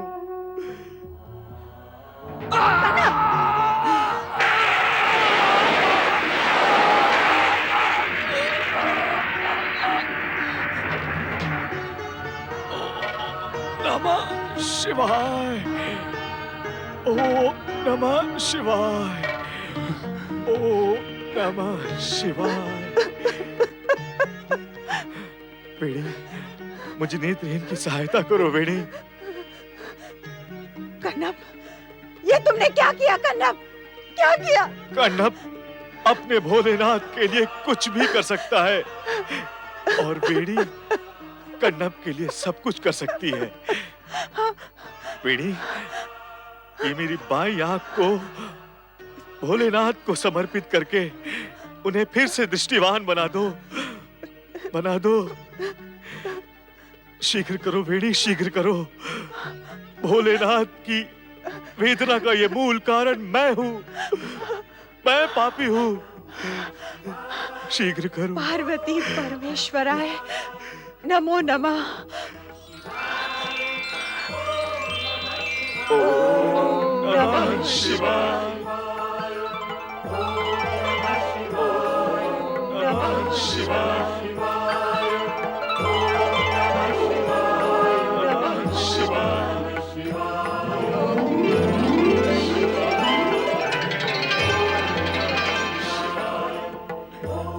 स्वामी, स्वामी, इस विचित्र लीला का अंत करें स्वामी।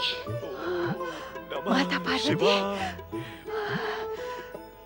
गणेश, प्रभु, प्रभु, माता पार्वती, गणेश जी। जय गणेश, जय गणेश प्रभु, प्रभु, प्रभु, मेरे कर्णव की आंखें फिर से लौटा दे। वो नेत्रहीन होकर कैसे जी सकेगा? दया करें प्रभु, उसके नेत्र लौटा दे। वेणी, चिंता न करो, ये तो महादेव जी की परीक्षा है। अपने भक्तों को सदा सुखी बनाने के लिए भगवान शिव इस प्रकार की लीलाएं करते रहते हैं। तुम धैर्य धारण करो, सब कुछ ठीक हो जाएगा।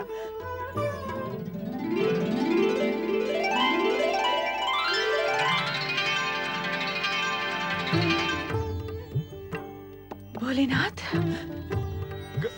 कहाँ है? कहाँ है? जय हो भोलेनाथ। भोलेनाथ, मैं अभागा कैसे भोलेनाथ के दर्शन करूंगा? कनप, मैं अभागा कैसे भोलेनाथ के दर्शन करूंगा? तुम धन्य हो कन्नप, तुम्हारी भक्ति महान है।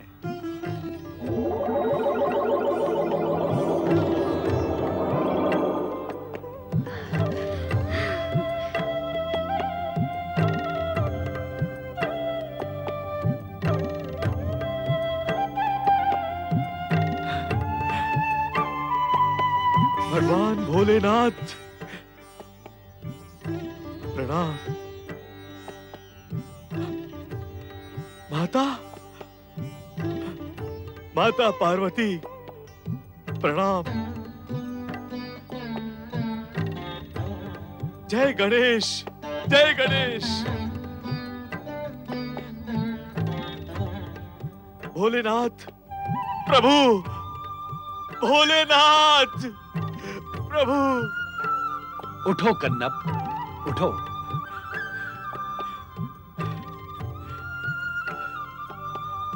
तुम तो भक्तों में श्रेष्ठ हो। जो भक्त अपने आराध्य के कष्ट को अपना कष्ट मानकर उसके निराकरण के लिए प्राण प्रण से जुट जाए, तो वो भक्त सदा सदा के लिए भक्त श्रेष्ठ के रूप में प्रतिष्ठित होता है। तुम दोनों ने जन्म जन्मांतर से हमारी आराधना की है। अब तुम दोनों शिवलोक के अधिकारी हो गए हो।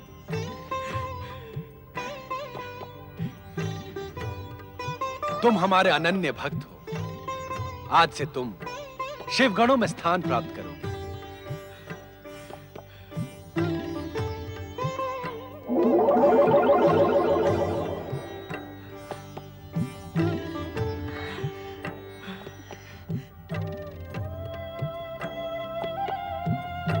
धन्य हो प्रभु, धन्य हो।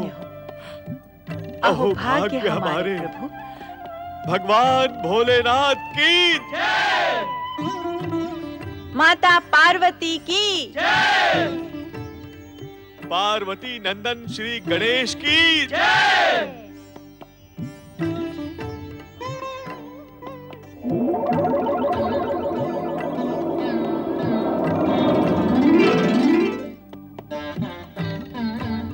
अब चलो कैलाश।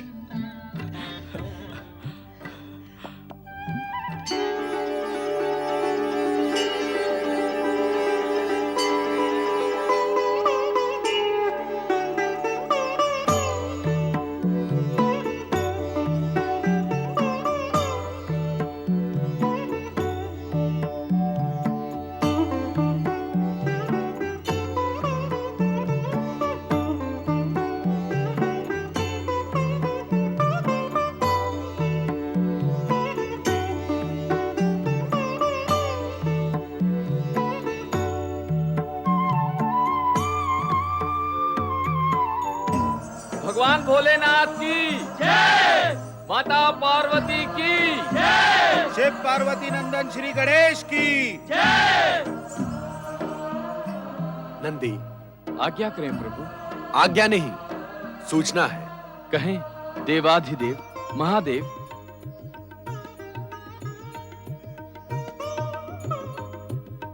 ये जिन्हें तुम चकित होकर देख रहे हो तुम्हारे ही साथी हैं।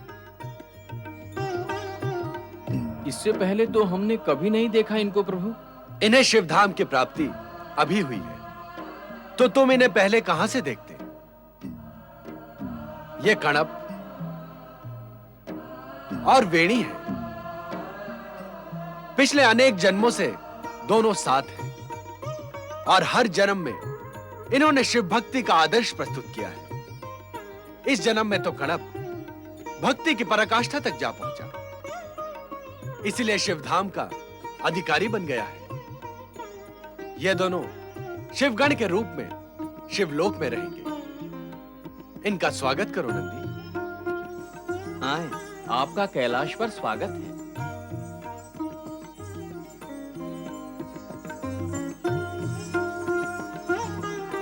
शिवगण भक्तों, ये गणप और वेणी हैं, हम लोगों के साथी हैं। आपने अपनी असीम शिव भक्ति से शिव धाम की प्राप्ति की है।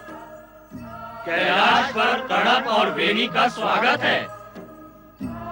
ये सब तो केवल शिव जी की कृपा है।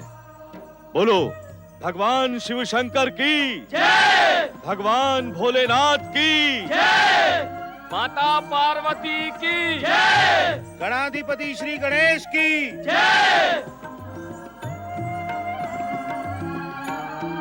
शिव भक्त की कल्याणकारी कथा सुनकर हम धन्य हो गए प्रभु।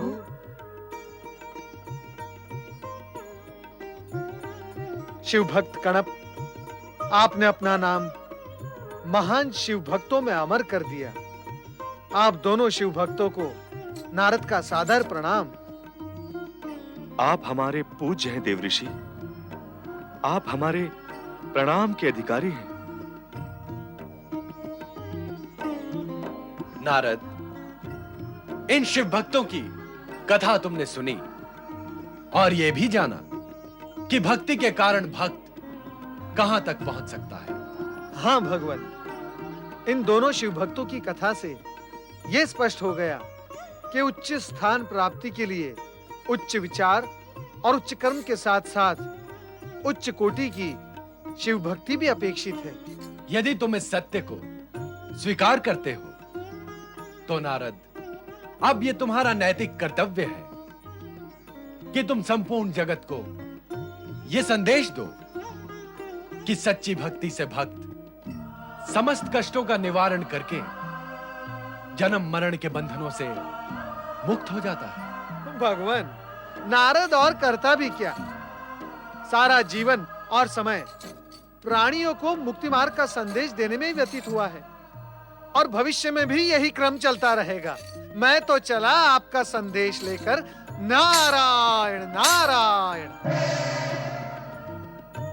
त्रिलोकीनाथ भगवान भोलेनाथ की जय, सर्वेश्वर शिव शंकर की जय।